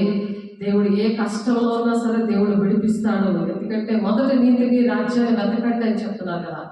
ఇలా దేవుడి రాజ్యాన్ని వెతుకుతున్నప్పుడు మన పరలోకం తెలుసు, మనం దేవుడు పోషిస్తాడు. ప్రతి విషయంలో కూడా సమాధానం వస్తుంది. ఏ ఆర్థిక ఇబ్బందులున్నా, ఎటువంటి అనారోగ్యాలున్నా అన్నీ కూడా దేవుడు విడుదల ఇవ్వడానికి దేవుడు చెప్తున్నాడు ఇక్కడ.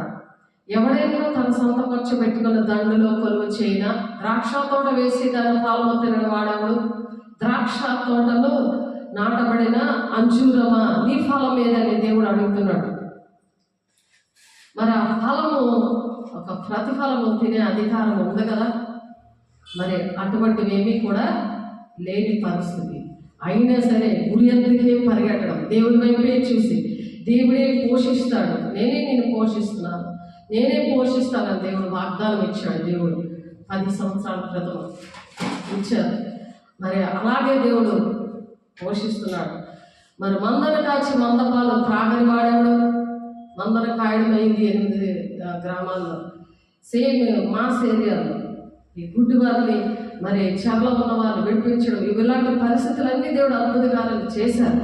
కానీ మందపాలు త్రాగని వాడు ఎవడు అంటాడు.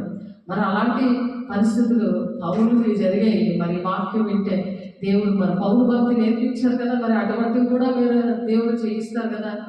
అలాగా దేవుడు నన్ను నడిపించి దేవుడు మీ మధ్య సాక్షిగా నిలబెట్టుకున్నారు. దేవుడు ధైర్యం కలిగి మరి దేవుడు పరిచర్య చేయడానికి దేవుడు ఎంతో సహాయం చేస్తున్నారు. కాబట్టి కళ్ళ ముద్ర కూర్చున్న ఎద్దు మూతికి చిక్కము పెట్టవద్దు అనే మోషే ధర్మశాస్త్రంలో రాయబడి ఉన్నది. దేవుడు ఎడ్ల కొరకు విచారించుచున్నాడా అని క్వశ్చన్ మార్క్. కేవలం మన కొరకు దీన్ని చెప్పుచున్నాడా? అవును, మన కొరకే కదా ఈ మాట రాయబడిన. కష్టపడుతున్నప్పుడు దాని ప్రతిఫలం పొందుకునే అర్హత ఉంటుంది కదా ఎవరికైనా. మరి అటువంటి అర్హత ఉన్నా సరే ప్రతిదీ కూడా త్యాగం చేశాడు పౌలు గారు. అలాగే మనం కూడా త్యాగం చేయాలి, దేవుని పని చేస్తున్నాం. దేవుని బిడ్డలారా, ఆ విధంగా అపోస్తుల బోధలో మీ కొరకు ఆత్మ సంబంధమైన మేము విత్తి ఉండగా మీ వలన శరీర సంబంధమైన ఫలంలో కోసుకొనుట గొప్ప కార్యమా? మీ దగ్గర శరీరమైన ఫలములే అంటే మీరు ఆస్తిపరులాగా అయ్యారు, ఆశీర్వదించబడ్డారు. కానీ ఆత్మలో కాదు, శారీరకంగా ఆశీర్వదించబడ్డారు. ఆత్మ సంబంధం అన్నీ విడిచిపెట్టారు. ఇంత త్వరగా మీరు శరీరానుసారులు అయిపోతారని నేను ఇంత త్వరగా ఆలోచించలేదు అంటాడు పౌలు గలతీ సంఘంతో. కాబట్టి మరలా నాకు ప్రసవ వ్యాధులు మీ వల్ల కలుగుచున్నది అని అంటున్నాడు. కాలంను బట్టి చూస్తే మీరు బోధకులై ఉండవలసి వచ్చి ఉండగా మరలా మొదటి మూల పాఠాలు మీకు ఒకటి వచ్చి మరలా బోధించవలసి వస్తుంది.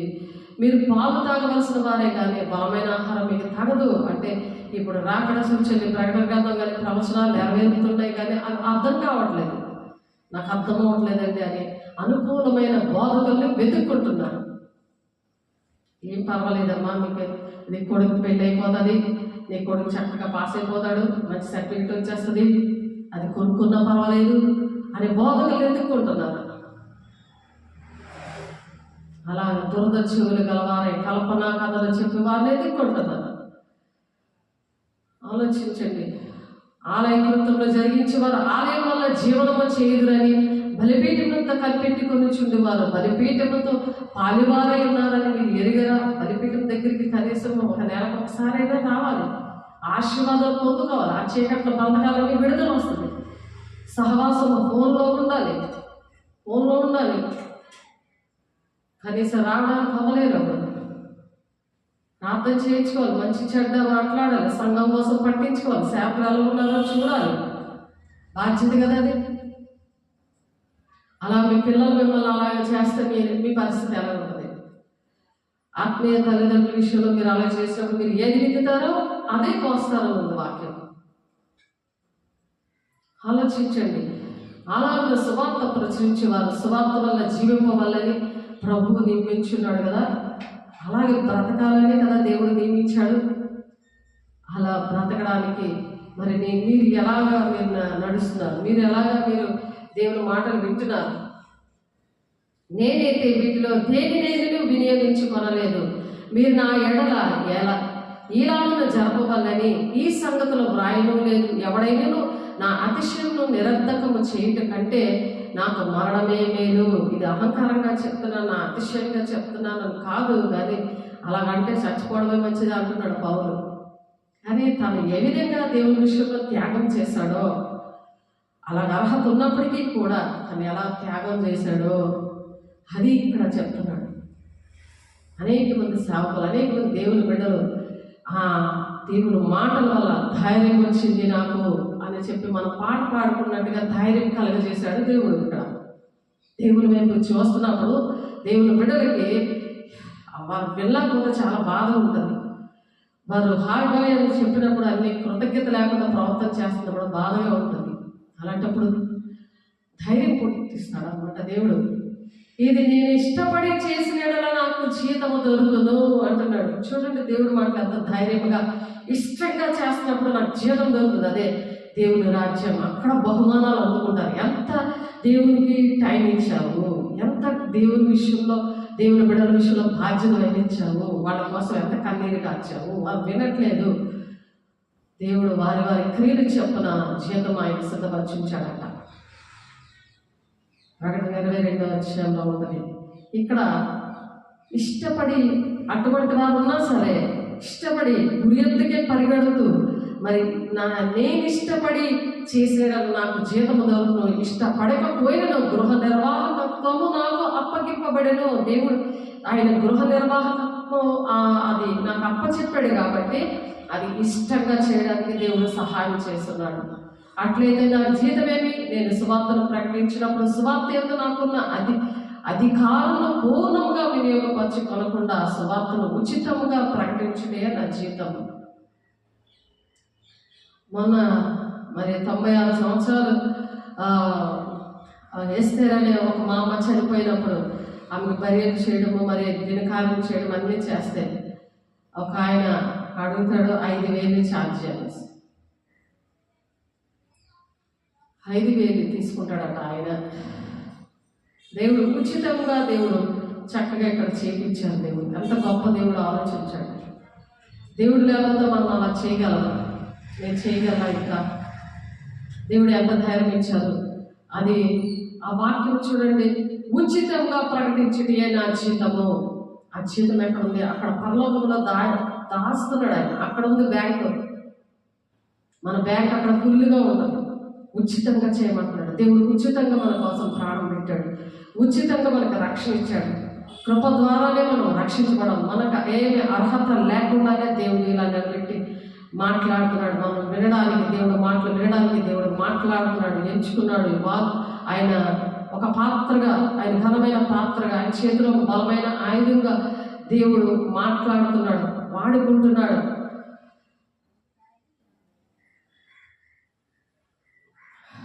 నేను అందరి విషయము స్వతంత్రుడనై ఉన్నాను, ఎక్కువ మందిని సంపాదించుకునేటకే అందరికీ నన్ను నేనే దాసునిగా చేసుకుంటేనే. ఎక్కువ మందిని మనం సంపాదించుకోవాలంటే వాళ్ళ మాట మనమే వినాలి. ఒక దాసత్వం, దాసునిగా అంటే ఎంత తగ్గించుకొని ఉంటాను అంటున్నాడు అక్కడ పౌలు.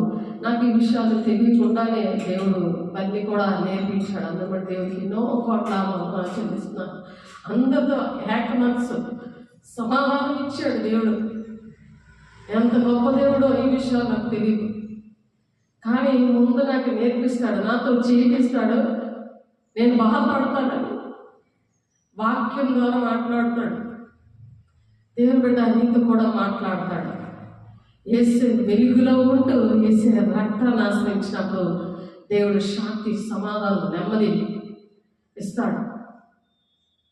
ఆ కన్నీటిని తుడుస్తాడు, ధైర్యం ఇస్తాడు. దేవుని బిడ్డ దేవుని విషయమై ధర్మశాస్త్రం లేని వాడు కాదు, కానీ క్రీస్తు విషయమై ధర్మశాస్త్రం లోబడిన వాడను. క్రీస్తు ధర్మశాస్త్రాన్ని మనం లోబడినప్పుడట ధర్మశాస్త్రం లేని వారిని సంపాదించుకున్నట్టుగా ధర్మశాస్త్రం లేని వారికి ధర్మశాస్త్రం లేని వారి వలె ఉంటిని. బలహీనులను సంపాదించుకున్నట్టుగా బలహీనులకు బలహీనుడనైతిని. ఏ విధము చేతనైనను కొందరిని రక్షించవలనని అందరికీ అన్ని విధముల వాడనైతిని. అందుకే ఎప్పుడు దేవుడు ఏడు పలికిస్తాడో తెలుసా? మతము, కులం, భేదము లేకుండా పలికిస్తూ ఉంటాడు. అందరికీ ప్రార్థన చేస్తానికి, సేవ చేయడానికి, అటువంటి అన్యజనులకు వెలుగుగా దేవుడు నిలబెట్టాడని నాకు వాక్యం చూస్తేనే అర్థమవుతుంది. ముందు క్రియలు చేసుకొని పోతాడు ఆయన నాలో ఉండి. అటువంటి మనసు ఇచ్చేశాడు. ఎంత గొప్ప దేవుడో చూడండి. అది ధైర్యం కదా. అయ్యో, వాక్యంలో దేవుడు నేర్పిస్తున్నాడు, అది నడిపిస్తున్నాడు అని మరి మనకు కలిగినప్పుడు ఎంత ధైర్యం వస్తుంది. ఎంతగా ప్రేమించి నడిపిస్తున్నాడు నా దేవుడు. ఆ ప్రాణం పెట్టిన దేవుడు ఆయన రక్తం ద్వారా ఎలాగ పాపక్షమతను ఇచ్చి ఆయన వెలుగులో నడిపించడానికి వాక్యమే మన త్రోవలకు వెలిగే ఉంది. ఆలోచించండి మీరు. పందిరంగమందు పరిగెత్తు వారందరూ పరిగెత్తుదురు కానీ ఒక్కటే బహుమానం పొందుదని మీకు తెలియదా? అటువలే మీరు బహుమానం పొందినట్లుగా పరిగెత్తుడి అంటున్నాడు ఆయన. పరిగే, రాత్రి పగులు పరిగే, ఇంట్లోనైనా పరిగే, బయటనే పరిగే. అది ఎవరు పరిగెత్తిస్తున్నారు? ఎవరు పరిగెత్తున్నారు? ఆ రక్తం ద్వారా విడుదల, విమోచన, శాంతి, సమాధానం, నెమ్మది. ఎటువంటి నింద వచ్చిన, అవమానం వచ్చిన రెండిద్దరు ఆశీర్వాదం అనే ధైర్యం మనకు కలిగిస్తాడు. లోకాన్ని అంతటికీ కూడా దేవుడు అటువంటి ధైర్యం ఇవ్వాలని, సర్వలోకానికి కూడా అటువంటి శాంతికరమైన దేవుడు మన మధ్యలో ఉన్నాడని మన దేవుని వైపు చూడాలి కానీ మనుషుల వైపు చూడడానికి లేదు. కాబట్టి నేను గురి చూడని వారి వలె పరిగెత్తువాడను కాదు, గాలిని కొట్టినట్టు నేను పోట్లాడుట లేదు. కానీ ఒకవేళ ఇతరులను ప్రకటించిన తర్వాత నేనే భ్రష్టుడినైపోదునేమో అని నా శరీరం నలుగు కొట్టి దాన్ని లోవర్చుకొనిచున్నాను. అలసిపోతుంది కదా ప్రాణం, అయినా సరే పరిగెత్తడమే.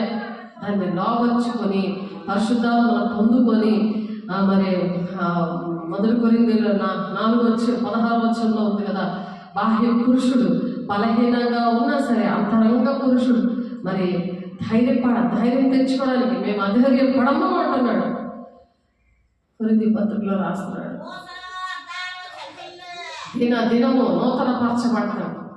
అలా నూతన పరచి దేవుడు నన్ను ఆ విధంగా నడిపిస్తున్న గొప్ప దేవుడు, శక్తివంతుడు దేవుడు మన మధ్యలో ఉన్నారు. అలా దేవుని రాజ్యాన్ని మనం సిద్ధపడి అనేక మందిని మరి సిద్ధపరచాలని దేవుడి మాటలు చెప్తున్నారు. మరి దేవుడు మరి జకర్యా గ్రంథం 14:7 చూస్తే మరి ఆ ఒలీవల కొండ మీదకి ఆయన దిగి వస్తున్నాడు. కాబట్టి మన రహస్య రాకడలో మనం ఎత్తబడాలి. మరి రెండవ రాకడలో ఒకటి రహస్య రాకడ, రెండవది బహిరంగ రాకడ. మరి 7 శ్రమ దినాలు లాస్ట్లో ఆయన వస్తారు. మరి ప్రకటన 1:7 ఉంటుంది, ప్రతి నేత్రము చూస్తుందని. ఇప్పుడు సిద్ధపడిన వారు మరి 7 విందులో ఉంటారు. చక్కగా వాళ్ళు ఆ విందులో నుంచి మరి ఆ 7 శ్రమ దినాల్లో మరి ఉన్న వాళ్ళ దగ్గరికి దేవుడు మధ్యాకాశంలో ఈ ఒలీవల కొండ దగ్గరికి వచ్చినప్పుడు పెళ్లి కుమార్తె సంఘముతోనూ దేవదూతలతోనే దిగి వస్తాడు. ఇప్పుడు మనం విడవబడిన గుంపులో ఉంటే చాలా ప్రమాదం. 7 సంవత్సరాలు మహాశ్రమలు ఉంటాయి. కాబట్టి మనం సిద్ధపడాలని దేవుడు మరొకసారి చెప్తున్నారు. కాబట్టి ప్రతి నేత్రము కూడా మరి 7 శ్రమ దినాలు ఉన్నప్పుడు ఎవరైతే వినకుండా ఇదేదో కథ అనుకొని నిర్లక్ష్య పెట్టిన వాళ్ళు అందరూ ఉండిపోతారు. కానీ ఇది వాక్యం అనే దేవుడు అనేకమైన ప్రవక్తల ద్వారా దేవుడు రాయించిన విషయాలు అన్నీ కూడా ఎవరైతే వినక మరి శరీరానుసారంగా మరి ఆ సెల్ ఫోన్లు, టీవీలు అన్నీ చూసుకొని టైంపాస్ చేసుకొని ఉంటుంటారో వాళ్ళు విడవబడతారు. దేవుని రాజ్యానికి వెళ్ళడానికి సిద్ధపడకుండా ప్రతి నిమిషము దేవుని మన దగ్గర ఉన్న డబ్బులేంటి, మనకున్న శక్తి ఏంటి, అవన్నీ కూడా దేవుని కోసం వాడబడకపోతే మనలో ఏ శక్తి ఉండదు. దేవుని శక్తితో మనం సంతోషంగా శాంతిగా ఉండి మనం దేవుని పరిచర్య చేయగలం. ఒకవేళ చేయలేకపోతే అవి మన శక్తిని, మనకున్న సమస్తాన్ని దేవుని కోసం వాడకపోతే మరి ఆ విడబడే గుంపులో ఉన్నప్పుడు రహస్య రాకడలో మనము ఎత్తబడకపోతే మరి ఆ 7 శ్రమ దినాలు అయినప్పుడు ఇక్కడ ప్రకటన 1:7 ఇదిగో ఆయన మేఘారుడే వచ్చిచున్నాడు, ప్రతి నేత్రం ఆయన చూచును, ఆయన పొడిచిన వారిని చూచెదరు, భూజనులందరూ ఆయన చూచి రొమ్ము కొట్టుకుందరు, అవును ఆమేన్ అని చెప్తున్నారు. కాబట్టి ప్రతి నేత్రం కూడా చూస్తుంది. అప్పుడు ప్రతి ఒక్కరు కూడా సాగిలపడి నమస్కరిస్తారు. ప్రతి రాజులేంటి, ప్రజలేంటి, అందరూ కూడా ఆయన పూజించడానికి అప్పుడు గడగడ వణుకుతూ ఉంటారు. అప్పుడు దేవుని రాజ్యానికి రావడానికి వాళ్ళు పాపంలో ఒప్పుకుంటూ ఉంటారు. అప్పుడు మరి కొంతమంది అప్పుడు రక్షించబడతారు. ప్రతి నేత్రం అలా చూస్తుంది. అప్పుడు దేవుడు మరి 2వ దశలోనికి పత్రిక 2వ అధ్యాయంలో ఉంటుంది హరమయ యుద్ధము. అది 3వ ప్రపంచ యుద్ధం గురించి మనం నేర్చుకున్నాము. పడద్రోయబడిన దేవదూతలు, భూమి మీద ప్రజలు, భూరాజులు వీళ్ళందరూ కూడా నమస్కరించి ఆరాధిస్తారు. ఆ విషయం ప్రకటన ఫిలిప్పీలు రాసిన పత్రికలో ఉంటుంది. చూద్దాం. ఫిలిప్పీలు రాసిన పత్రిక చూడండి, మీకోసం చదువుతున్నాను. ఫిలిప్పీలు రాసిన పత్రికలో 2వ అధ్యాయము 9 నుంచి 11 వచనాల్లో ఉంటుంది. అందుచేత పరలోకమందున్న వారిలో కానీ, భూమి మీద ఉన్న వారిలో కానీ, భూమి క్రింద ఉన్న వారిలో కానీ ప్రతి వారి మోకాళ్ళు యేసునామములో వంగునట్టును, ప్రతి వారి నాలుగే తండ్రి అయిన దేవుని మహిమార్థమై యేసుక్రీస్తు ప్రభుని ఒప్పుకొనున్నట్లును దేవుడు ఆయన అధికముగా హెచ్చించి ప్రతి నామమునకు పైనామమును ఆయనకు అనుగ్రహించను. కాగా నా ప్రియులారా, మీరెల్లప్పుడూ విధేయులై ఉన్న ప్రకారము నా ఎదుట ఉన్నప్పుడు మాత్రమే కాక మరి ఎక్కువగా నేను మీతో లేని ఈ కాలంలో భయంతోనూ వణుకుతోనూ మీ సొంత రక్షణను కాపాడుకోనని మనతో మాట్లాడుతుంది. అలా రక్షణ కాపాడుకుంటే మరి ప్రతి నేత్రము చూస్తుంది 2వ రాకడలో. ఈ 12వ వచనంలో నా ప్రియులారా మీరెల్లప్పుడూ విధేయులు ఉన్న ప్రకారము నా ఎదుట ఉన్నప్పుడు మాత్రమే గాక మరి ఎక్కువగా నేను మీతో లేని ఈ కాలమందు భయముతోనూ వణుకుతోనూ మీ సొంత రక్షణను కాపాడుకోండి. అప్పుడు కాపాడుకున్నప్పుడు రహస్య రాకడలో ఎత్తబడతాం పెళ్లి కుమార్తె సంఘంగా. అలా కాపాడుకోకపోతే ఇప్పుడు ప్రతి నేత్రము ఆయన స్తుతిస్తుంది, ప్రతి నాలుక ఆయన స్తుతిస్తుంది, దేవుని మహింపరుస్తుంది, దేవుడని ఒప్పుకుంటుంది. దేవా నువ్వే నిజమైన దేవుడు అని అందరూ కూడా అప్పుడు ఒప్పుకుంటారు. ఎవరైతే విడిచిపెడతారో ప్రతి ఒక్కరు కూడా, మొత్తం కులం భేదం లేకుండా ప్రతి ఒక్కరు కూడా అప్పుడు ఒప్పుకుంటారు. అలాగే 1:14 కూడా మాట ఉంటుంది. ఇవన్నీ ప్రవచనాలు, అది నెరవేర్పులోనికి మరి వస్తుంది. కాబట్టి మన రక్షణ మనం భయంతో వణుకుతో మనం కాపాడుకోవాలి. మరి మనకు చెప్పాలి. వెళ్ళలేని వాళ్ళు అప్పుడు మనం చెప్పిన మాటలు ఎందుకు వినలేదు అని అప్పుడు పశ్చాత్తాపడతారు. దేవుని దగ్గర మోకరిస్తారు. అప్పుడు పూజిస్తారు, దేవుణ్ణి ఆరాధిస్తారు. మలాకి 1వ అధ్యాయం 14వ వచనం, నేను ఘనమైన మహారాజునే ఉన్నాను, అన్ని జనులు నా నామము భయంకరమైనదిగా ఎంచబడుచున్నదని సైన్యములకు అధిపతి యెహోవా సెలవించుచున్నాడు. కాబట్టి తన మందలో మగది ఉండగా యెహోవాకు మొక్కుబడి చేసి చెడిపోయిన దానిని అర్పించు వంచకులు శాపగ్రస్తులు. దేవుడికి మంచివి అర్పించాలి. ఆ రాజు అన్ని జనుల్లో నా నామము భయంకరమైనదని ఎంచబడుచున్నదని సైన్యములకు అధిపతి యెహోవా సెలవిస్తున్నాడు. అప్పుడు ఆ టైంలో మరి 2వ రాకడలో ప్రతి నేత్రము చూస్తుందన్న టైంలో ఇది జరుగుతుంది. ఇప్పుడు ఎలాంటి అర్పణలు అర్పిస్తున్నారో అటువంటి వారందరూ కూడా అక్కడ దేవుని దగ్గర ఒప్పుకుంటారు. కాబట్టి మంచి అర్పణ దేవుడికి అర్పించాలి. మొదటి స్థానము దేవునికి ఇవ్వాలి. మొదటి ప్రేమను దేవునికి ఇవ్వాలి. మొదటి ప్రేమ అంటే దేవుని ఆజ్ఞలు పాటించడం. అలా పాటించినప్పుడు దేవుడు అట్టి విధంగా మనల్ని మరి మొదటి రహస్య రాకడలోనే దేవుని రాజ్యానికి దేవుడు తీసుకెళ్ళడానికి ఇష్టపడుతున్నాడు. అలా ఇష్టపడి మరి దేవుడు ఆ విధంగా దీవించాలి, ఆశీర్వదించాలని మనం కోరుకుందాము. 1 యోహాను 2వ అధ్యాయం 2వ వచనంలో మనం ఇందాక చూసాం కదా. 1 యోహాను 2వ అధ్యాయం 2వ వచనంలో ప్రపంచానికి అంతటికీ కూడా, లోకమంతటికీ కూడా మరి శాంతిని ఇవ్వడానికి దేవుడు వచ్చారు.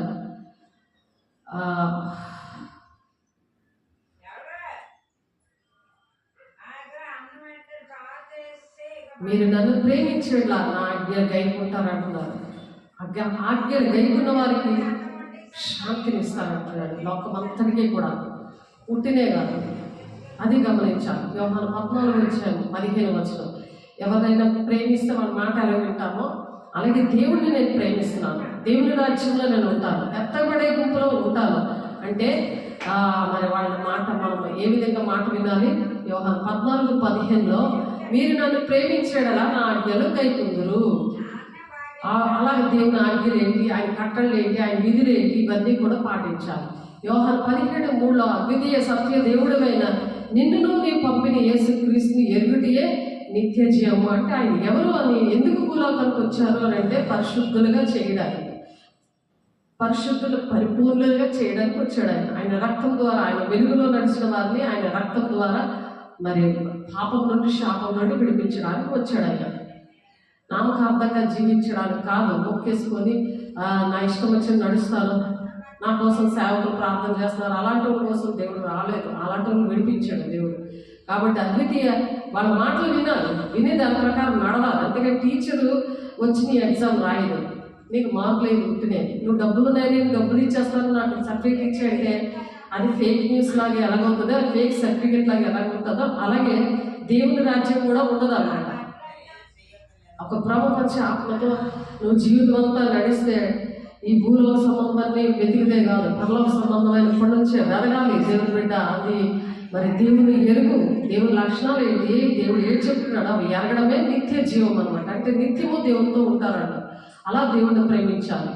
మరి 2 కొరింథీయులు 4:6 కనుక మేము మమ్మను గురించి ప్రకటించుకొనడం లేదు, కానీ క్రీస్తు యేసును గురించి ఆయన ప్రభుని మమ్మను గురించి యేసు నిమిత్తము మేము మీ పరిచారకులమని ప్రకటించుచున్నాము. మేము మీ పరిచారకులు. మీరు ఏ టైంలో మీరు ఫోన్ చేసినా, ఏ టైంలో మీ ఒంట్లో బాగుపోయినా చెప్తే మరి మీకోసం ప్రార్థన చేయడానికి ఇంట్లోనైనా బయట అయినా మీ ఇంటికి వచ్చైనా మీరు ఎక్కడున్నా సరే ప్రార్థన చేయడానికి ఎప్పుడు కూడా దేవుడు మరి పరిచారకులుగా దేవుడు మీకును మాకు మధ్య పరిచారకులుగా దేవుడు పుట్టించాడు, ఎంచుకున్నాడు. కాబట్టి నీ ఆజ్ఞలన్నిటినీ నేను లక్ష్యం చేయనప్పుడు నాకు అవమానం కలగనేరదు. నీకు అవమానం ఎక్కడ కూడా కలగదు దేవుని బిడ్డ అని చెప్తున్నారు 119వ కీర్తనలో 6వ వచనంలో. కాబట్టి అలాగే 32వ వచనంలో నా హృదయమును నీకు విశాలపరిచినప్పుడు నేను నీ ఆజ్ఞల మార్గమును పరిగెత్తదను అంటున్నాడు. విశాలంగా ఉండాలి హృదయం. కపటంతో కుళ్ళుతో ఉన్నదనుకో శాస్త్రుల పరిశీలనలాగా అస్తమాటికి దేవుడు సిలువ వేస్తూ ఉంటారు. మీరు సేవకులను సిలువ వేస్తున్నారేమో, సేవకులు బాధపడుతున్నారేమో, సేవకుల మాట వినట్లేదేమో అనుకుంటారు. కానీ సౌలు మరి సేవకులు బాధపడితే దేవుడు ఏంటన్నారు, నువ్వు నన్ను హింసిస్తున్నావు, నువ్వు హింసిస్తున్నా యేసును అని చెప్పాడు. అక్కడ అపోస్తలుల 9వ అధ్యాయం మీరు చదివితే ఉంటుంది. కాబట్టి నా హృదయమును నీవు విశాలపరిచినప్పుడు నేను నీ ఆజ్ఞల మార్గమున పరిగెత్తేదను అని ప్రార్థన చేస్తున్నాడు. 119వ కీర్తన 32వ వచనంలో. అలాగే అతడు తనకు కలిగిన వేదనను చూచి తృప్తి పొందును. నీతిమంతుడైన నా సేవకుడు జనుల దోషములను భరించి నాకున్న అనుభవ జ్ఞానము చేత అనేకులు నిర్దోషులుగా చేయను. అనుభవ జ్ఞానము దేవుడిచ్చిన సేవకులు ఏం చేస్తారంటే వాళ్ళు చాలా చేసి మరి ప్రార్థన చేస్తారు. ఎందుకంటే వాళ్ళ పాపంలో పాలిభాగస్తులు అవ్వద్దు అని తిమోతి పత్రిక మరి 1 తిమోతి పత్రిక 5వ అధ్యాయం 22వ వచనంలో ఉంటుంది. అయినా సరే వాళ్ళ భారం భరించడానికి అనుభవ జ్ఞానం చేత అనేకులు నిర్దోషులుగా ఎంచడానికి ప్రయత్నించినా సరే మన మాట వినలేని పరిస్థితులు ఉన్నాయి. కాబట్టి వారితో దేవుడు మాట్లాడుతాడు పూర్తిగా, దేవుని బిడ్డ నీతోనే మాట్లాడుతున్నాడు, దేవుడు సరి చేసుకో, దేవుని రాజ్యానికి రావడానికి సిద్ధపడు. మరియు మీ కుటుంబాలకు కూడా మీరు చెప్పాలి. మీరే వెలిగించబడకపోతే మరి మీ కుటుంబంలో మిమ్మల్ని ఎంచుకున్నప్పుడు మీరు కుటుంబాన్ని అంతటినీ రక్షించుకోవాలి కదా. అదే కాకుండా సార్వత్రిక సంఘం బాధ్యత కూడా దేవుడు అడుగుతాడు. అంటే సంఘాలలో కూడా ఆ వాక్యాన్ని మరి బోధించేవారుగా ఎవరున్నా సరే అందరితో కూడా ప్రేమగా ఉండి దేవుని మాటలు చెప్పాలి. అందరూ ఏ ఒక్కరు రక్షించుకోవడం దేవుడికి ఇష్టం లేదు. కాబట్టి మరి ఆయన సంపూర్ణ స్థితి పొందిన వాడే మెల్కీసెదెకు ఒక క్రమములో చేరిన ప్రధాన యాజకుని దేవుడి చేత పిలువబడ్డాడు. కాబట్టి ఆయన ఏ విధంగా అలాగా మెల్కీసెదెకు మరి దేవుని విషయంలో ఆజ్ఞ పాటించాడో అది జ్ఞాపకం చేసుకోవాలి. ఏప్రిల్ 5:9 ఉన్న మాట మీరు 5వ అధ్యాయం ఒకసారి చదవండి పూర్తిగా. మరి 1 యోహాను 3:14 మనము సహోదరులను ప్రేమించుచున్నాము కనుక మరణములో నుండి జీవంలోనికి దాటి ఉన్నామని ఎరుగుదుము. ప్రేమ లేని వాడు మరణమందు నిలిచి ఉన్నాడు. వాళ్ళు ప్రార్థన చేసిన, వాళ్ళతో మాట్లాడినా వాళ్ళ దెయ్యాలు వచ్చేస్తాయని అపవిత్రంగా నీ ఎంతకాలం నువ్వు ఉంటావు ఆలోచించు. అపవిత్రంగా ఉంటే భయం వేస్తుంది. నిజమే, ఆ చీకట్లు నీకు వచ్చేస్తాయని. నువ్వు పరిశుద్ధంగా ఉండి పరిశుద్ధాన్ని పొందుకున్నావు అనుకో, ఇతరులను ప్రేమిస్తావు. ప్రేమ లేని వాడు మరణమందే నిలబడి ఉంటాడు. మరణం ఏం చేస్తుంది, నరకానికి పట్టిపోతుంది అనారోగ్యాలు పెట్టి. కాబట్టి మరి ప్రకటన 22:14 కూడా జీవ వృక్షములకు హక్కు గలవారే గుమ్మముల గుండా ఆ పట్టణంలోనికి ప్రవేశించినట్లు తమ వస్త్రములు ఉతుక్కుని వారు ధన్యులు. రోజు బల్లారాధన తీసుకున్నప్పుడు ఆ వస్త్రాలు అలా ఉతుక్కోవాలి. తెల్ల బట్టలు వేసుకుంటే మనం ఏమీ పరిశుద్ధం కాదు, ఇష్టంగా వేసుకుంటాము, కానీ పరిశుద్ధత బట్టల్లో వచ్చింది. కానీ అలా ఇలాగా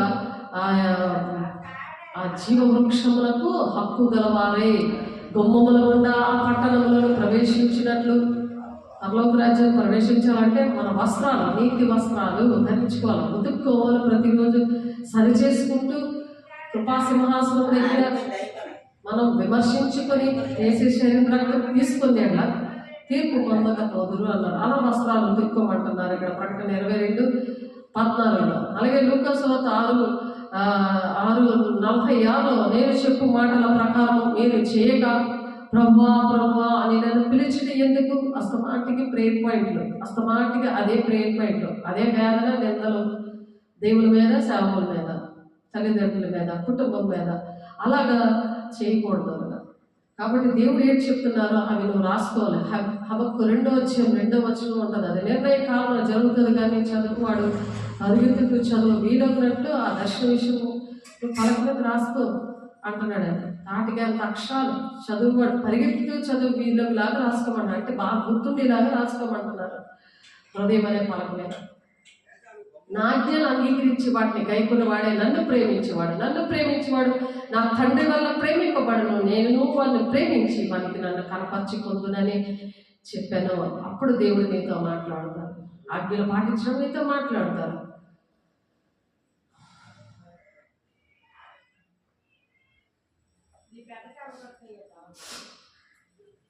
కాబట్టి యోహాను గారు రాస్తున్నారు 14 నా ఆజ్ఞలు అంగీకరించి వాటిని గైకుని వాడే నన్ను ప్రేమించేవాడు, నన్ను ప్రేమించేవాడు నా తండ్రి వల్ల ప్రేమింపబడను, నేను వాడిని ప్రేమించి వానికి నన్ను కనపరుచుకుందునని చెప్పాను.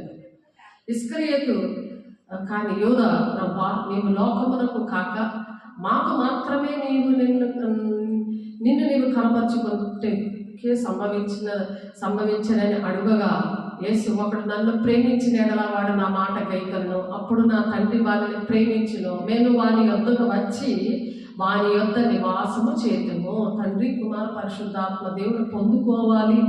చేతులేసి ప్రార్థన చేసినా సరే పరిశుద్ధాత్మ దేవుడు రావట్లేదని ఏడడం కాదు, ఆయన మాట వింటేనే పరిశుద్ధాత్మ దేవుడు వస్తారు.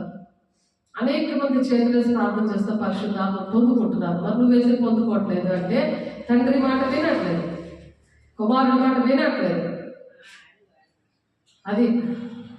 అది అక్కడ కారణం. యోహాను సువార్త 14:21-24 మాట ఉంది. పరిశుద్ధాత్మని ఎవరు చేతి లేకుండానే నేను పొందుకున్నాను. నేను సొంతంగా నా దేవుడు నాలోకి వచ్చాను, నాకున్నాడు అన్న సంగతే నాకు తెలియదు. 19 ఉంటుంది అపోస్తల కాలం, అందులో నా సాక్ష్యం అంతా ఉంటుంది. నేను బాప్తిసం తీసుకున్నాను 8వ క్లాసులో, కానీ పరిశుద్ధాత్మ నేను పొందుకోలేదు. నేను పొందుకున్నాను 23వ సంవత్సరంలో, నాకు 23 సంవత్సరాలు అయినప్పుడు 99వ సంవత్సరం. అప్పుడు పొందుకున్నప్పుడు నాకెవరు చేతులేసి ప్రార్థన చేయలేదు. నేను ఆ ప్రేయర్ 3 రోజులు ప్రేయర్కి వెళ్ళాను. ఫస్ట్ రోజు ఇలా ఎంటర్ అవ్వగానే దేవుడు నన్ను బలంగా నన్ను అభిషేకించారు. 5 పట్టుకోలేకపోయారు, అలా నన్ను బలంగా అభిషేకించాడు. ఎందుకంటే దుష్టుడు బోధ ఏం చేసిందంటే పరిశుద్ధాత్మ దేవుడు ఉన్నాడు అన్న సంగతే తెలియకుండా అటువంటి బాప్తిసం ఇచ్చాడు. కాబట్టి దేవుడు అటు విధంగా నన్ను దీవించాను, ఆశీర్వదించి పేపర్ లాగా నేను తేలిపోయినట్టుగా నా బాధలేంటి, కష్టాలేంటి, శాంతి, సమాధానం వచ్చేసింది. ఆ శాపం, పాపం, ఎవరు పాపాలు నన్ను ఎప్పుడు వరకు ఏలుబడి చేయకుండా దేవుడు నన్ను నిలబెట్టేశాడు. అందరి కోసం పరిచర్యలో 25 సంవత్సరాలను పరిచర్య చేయడానికి కారణం ఆ పునాదే, ఆ పరిశుద్ధాత్మ దేవుడు. నన్ను నిలబెట్టిన దేవుడు మిమ్మల్ని కూడా నిలబెట్టాలని నన్ను మీ మధ్యలో సాక్షిగా పెట్టున్నాడు. నేను మీకు ఆజ్ఞాపించిన వాటిని చేసినాడు, మీరు నా స్నేహితులై ఉందిరని నా కళ్ళలో మాట్లాడు. దేవుడు ఈ మాటలు యోహాను 15:14 ఉంది. ఎందుకంటే వాక్యము నాకు తెలియదు, దేవుడే నా కళ్ళలో మాట్లాడడం, మళ్ళీ వాక్యం చూపించడం ఎలా నేర్పించాడు. నేను ప్రార్థన చేసేదాన్ని ఆశ్చర్యమైన సంగతులు చూసినట్టు నా కళ్ళు తెరువు ప్రభా అని అని అడిగేదాన్ని. కాబట్టి ఆశ్చర్యమైన సంగతులే నా కళ్ళ ఎదురు కూడా పడుతుంటాయి. నా దేవుడు అలా చూపిస్తూ ఉంటాడు, అవే జరిగిస్తూ ఉంటాడు. అది ఎంత గొప్పగా మనము దేవుని సాక్ష్యాన్ని అర్హత లేకపోయినా, అర్హత లేని నన్ను ఆయన ఎంచుకున్నాడు, దీపపు స్తంభంగా నన్ను నిలబెట్టుకున్నాడు. కాబట్టి అనుక్షణము ప్రార్థన చేస్తూ ఉంటుంది నా హృదయం. అలా పడుకున్నా సరే అది ప్రార్థన చేస్తూ ఉంటుంది. దాని సాక్ష్యం ఏంటంటే, ఇంగ్లాపల్లిలో మరి షాలు నన్ను రోజా అని నేను బాప్తిస్మిచ్చి ఒక అమ్మాయికి పేరు పెట్టినప్పుడు ఆమె ఆ దర్శనంలో చూస్తుంది. 3-4 వరకు ఈ దెయ్యాలు నెలకొంటారు. పాస్టర్ గారు ఇంకా పడుకోకుండా 3 రోజుల నుండి ఏంటి ఇలాగే ఉన్నారు అనేది చూస్తుంది. లెగిసి చూస్తే నేను పడుకునే ఉన్నాను బలిపీఠం మీద, కానీ నేను ప్రార్థన చేస్తున్నట్టు దేవుడు ప్రభు ఆమెకు చూపించాను. ఎందుకంటే పడుకున్నా సరే ఆ హృదయం అలా ప్రార్థనలోనే ఉంటుంది. అది దేవుడు ఇచ్చాడు, గొప్ప ధన్యత ఇచ్చాడు. దేవుడికి కోట్లాది వందనాలు. మెట్టికు సహోదరులారా, మేము ప్రభు అయిన యేసు ద్వారా మీకు ఇచ్చిన ఆజ్ఞను మీరు ఎరుగుదురు కాగా, మీరు ఎలాగో నడుచుకుని దేవుని సంతోషపరచవలెనో మా వల్ల నేర్చుకున్న ప్రకారంగా మీరు నడుచుకొనిచున్నారు. ఈ విషయంలో మీరు అంతకంతగా అభివృద్ధి నొందవల్లని మిమ్మల్ని వేడుకొని ప్రభుని యేసునందు హెచ్చరించుచున్నాను. మీరు కూడా అంతకంతకు ఎదగాలని మరి మిమ్మల్ని హెచ్చరిక చేస్తున్నాను అని చెప్పి దశలోనికే పత్రిక సంఘానికి చెప్తున్నాడు. మొదటి దశలోనికే పత్రిక 4:1-2 వచనాలను. దేవుని బిడ్డలారా, ఎక్కడున్నా సరే మీరు అలా ఎదగాలని దేవుడు ఆన్లైన్లో బిడ్డలు, ఆఫ్లైన్లో బిడ్డలు దీవిస్తున్నాడు, అలాగా ఆశీర్వదిస్తున్నాడు. దేవుని బిడ్డలారా, ఆయనను ఎరిగి ఉన్నానని చెప్పుచు ఆయన ఆజ్ఞలు గైకొనిన వాడు అబద్ధికుడు. ఆయన ఎరిగి ఉన్నానని, దేవుడు నాకు తెలుసులే అని నువ్వు ఆజ్ఞలు పాటించలేకపోయావనుకో, నువ్వు అబద్ధికుడిగా లేకొస్తావు. దేవుని బిడ్డ ఒకసారి గుర్తుపెట్టుకో, ఆయన ఆజ్ఞలు గైకొనేవాడు, గైకొననివాడు అబద్ధికుడిగా ఉంటాడట. వాళ్ళు సత్యం ఉండదు. సత్యం లేకపోతే ఉంటారు, సాతాను ఉంటాడు అనమాట, అబద్ధికుడు ఉంటాడు. కాబట్టి ఆయన వాక్యం ఎవడు గైకొనునో వానిలో దేవుని ప్రేమ నిజముగా పరిపూర్ణం అవుతుందంట. అప్పుడు పరిపూర్ణం చేయడానికి దేవుడు భూలోకానికి వచ్చారు. ఆయన రక్తం ద్వారా పరిపూర్ణంగా చేయడానికి వచ్చారు. కాబట్టి మొదటి యోహాను 2వ అధ్యాయంలో 4-6 వచనాలు ఈ మాటలున్నాయి. ఆయన నిలిచిన వాడనని చెప్పుకున్నవాడని ఎలాగ నడుచుకున్నా అలాగ తాను నడుచుకున్న బద్ధుడై ఉన్నాడు. మనం ఆయన ఎంత ఉన్నామని దీని వల్ల తెలుసుకుని ఉన్నాము. వాక్యమైన అర్థములో మనం తయారు చేసుకుంటే వాక్య ప్రకారం నడుస్తున్నామా లేదని మనుషుల వైపు చూడకుండా, సేవకుల వైపు చూడకుండా, పెద్ద గురువులు ఉన్నారు గురువుల వైపు చూడకుండా, మినిస్ట్రీ ఉన్నారు ఆ మినిస్ట్రీ డబ్బంతా తినుకొని, ఆ స్పెషల్ ట్రీట్మెంట్ అనుకొని అలా నడిచి ఆ డబ్బంతా తింటా ఉంటే అది అక్రమం. చేయడం పొండి మీరు ఎవరు నాకు తెలియదు అంటాడు దేవుడు. ఆయన నామాన్ని యూజ్ చేసుకోకూడదు, ఆయన డబ్బులు యూజ్ చేయకూడదు, ఖర్చు పెట్టాలి. దేవుని పిల్లలు ఖర్చు పెట్టాలి, మనము తినకూడదు. నా దగ్గర 1000 రూపాయలు దేవుడికే ఖర్చు పెట్టాను, నా గుండె అలా కొట్టుకుంటూ ఉంటుంది, దేవుడికే ఖర్చు పెడతాను నేను అని చెప్పి. నా కోసం దేవుడు ఆలోచిస్తాడు, నేను దేవుడి కోసం ఆలోచిస్తుంటే నాకేం కావాలో ఆయన ఆలోచిస్తున్నాడు. దేవుడికి మహిమ కలుగును కాక, వందనాలు అని అనుక్షణం అలా చెప్తా ఉంటాడు. నా ప్రాణం అలా కొట్టుకుంటూ ఉంటుంది. మనము సత్యవంతుడైన వారిని ఎరుగవల్లనే దేవుడు కుమారుడు వచ్చి మనకు వివేకమును అనుగ్రహించి ఉన్నాడని ఎరుగుదుము. అది వివేకము. మనకి రాజు మనవాడైతే రాజ్యం అంతా మందే కదా.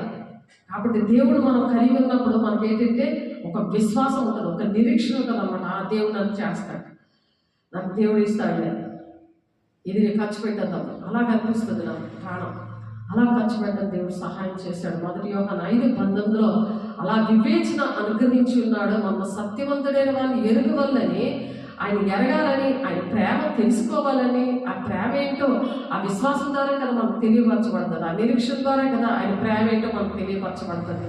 దేవుని కుమారుడు వచ్చి మనకు వివేకం అనుగ్రహించి ఉన్నాడని అప్పుడు మనకు తెలుస్తుంది అనమాట. మనకు వివేకం ఇచ్చాడు, ఇది దీన్ని ఖర్చు పెట్టాలి, ఇది దేవుని పిల్లల కోసం, దేవుని విషయాల్లో నేను ఖర్చు పెట్టాలి, అలా దాయాలి అని చెప్పి అలాగా మనసుని దేవుడు మనకి కలుగు చేస్తాడు. అలా కలుగు చేసినప్పుడు ఎంతో సంతోషం ఉంటుంది. అలా మనకు వివేకం కోసి అలాగా దేవుడు మన బాధ్యతలు అనేవి గుర్తు చేస్తున్నాడు. దేవుని సేవ అనేది అలా ఎవరికీ లేని భాగ్యం అనమాట. అది రాజరికం. రారాజు బిడల్లాగా ఎప్పుడు కూడా కలకల్లాడుతూనే కనిపిస్తారు. ఒక కళ ఉంటుంది, వాళ్ళు వెలుగు ఉంటుంది. వాళ్ళు అలాగా అనేక మంది చెప్పారు. అలాగా కూరగాయలు అమ్ముకున్నారు, జాంకాయలు అమ్ముకున్న వాళ్ళు ఎవరైనా సరే ఆ ముఖం తెలియని వాళ్ళు ఆ మాటలు విని ఎంతో ధైర్యం వస్తుంది కదా. అవి దేవుని మాటల వల్ల మనకి ధైర్యాన్ని పుట్టిస్తుందట. 1 యోహాను 5:3 మనం మన ఆజ్ఞలు గైకొనియే దేవుని ప్రేమించుట, ఆయన ఆజ్ఞలు భారమైనవి కాదు. ఎంత కరెక్ట్గా చెప్తున్నాడు. ఆయన ఆజ్ఞలు ఏవి కూడా భారమైనవి కాదని యోహాను పత్రికలో చెప్తున్నారు. ఆయన భారమైనవి కాదు అంటే మనం దేవుని మాటలు వింటున్నప్పుడు మనకి ఏది కూడా కష్టంగా ఉండదు. ఆయన ఆజ్ఞలు భారంగా ఏమి ఉండవు. చాలా సంతోషంగా మనం చేయగలము. దేవుడు మరి నాకు ఎంత సంతోషంగా నేను చేస్తున్నాను, కష్టంగా ఏమి చెయ్యట్లేదు. ఆయన పరిచయం ఎంతో ఇష్టంగా చేయడానికి దేవుడు సహాయం చేస్తున్నాడు. దేవుడు కోట్లాది వందనాలు చెల్లిస్తున్నాను. యోహాను సువార్త 10 వచనంలో నేను నా తండ్రి ఆజ్ఞలు గైకొని ఆయన ప్రేమ యందు నిలిచిన ప్రకారం మీరు నా ఆజ్ఞలు గైకొనేలా నా ప్రేమ యందు మీరు నిలిచి ఉంటారు. ఆయన ప్రేమ యందు నిలబడాలి. అలా నిలబడాలని అలాగా ప్రేమ ఎవరిలో అయితే అలా ఉంటుందో, ఆ ప్రేమ ఎవరిలో అయితే ఉంటుందో వాళ్ళు సర్వలోకానికి దేవుడు శాంతికరంగా ఉన్నాడని గ్రహించగలరు. అలా అటువంటి వారి వల్లే దేశానికి శాంతి సమాధానం నెమ్మది వస్తుంది. కాబట్టి దేవుడు ఈ మాటలు దీవించుగాక. ప్రార్థన చేసుకుందాము. పరిశుద్ధుడా, ప్రేమ గల దేవ, అభిషక్తుడా, నీకు వందనాలు. దేవుడు సర్వలోకానికి శాంతికరమైన ఉన్నాడని మాతో మాట్లాడేవయ్యా. మా మధ్యన శాంతి సమాధానం నెమ్మది నాయన మాకు అనుగ్రహించిన దేవ, అయా ధైర్యం పుట్టినిచ్చిన దేవ, నీ మాటల ద్వారా మాతో మాట్లాడి సంధించిన దేవ, వింటున్న ప్రతి ఒక్క బిడ్డల్ని కూడా ఒక తీర్మానంతో ప్రభా అయా మీరు నాయన దీవించండి. ఒక తీర్మానం తీసుకోవడానికి ప్రభా వాక్యమని అయా దేవునికి లోబడ్డానికి సహాయం ఇచ్చాను ప్రభా. పరిశుద్ధాత్ముడా నాయన అయా ఒలుగుల కొండ దగ్గరికి అయా నా తండ్రి నాయన మీరు రావడానికి ఇష్టపడుతున్నారు ప్రభా.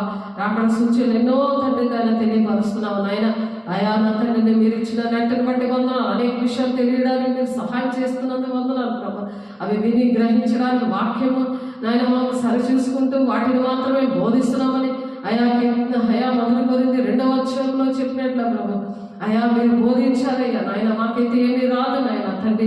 వినే బిడ్డలందరినీ దీవించండి నాయన. 100 ఫలింపు దండి. ఆటంకపోసిన ప్రతి దురాత్మ శక్తులు దూరవచ్చండి నాయన. మహిమగల నామములో ప్రభా ప్రతి ఒక్కరిని ప్రభా అయా నా తండ్రి నాయన నీ రాజ్యానికి సిద్ధపరిచినాయన.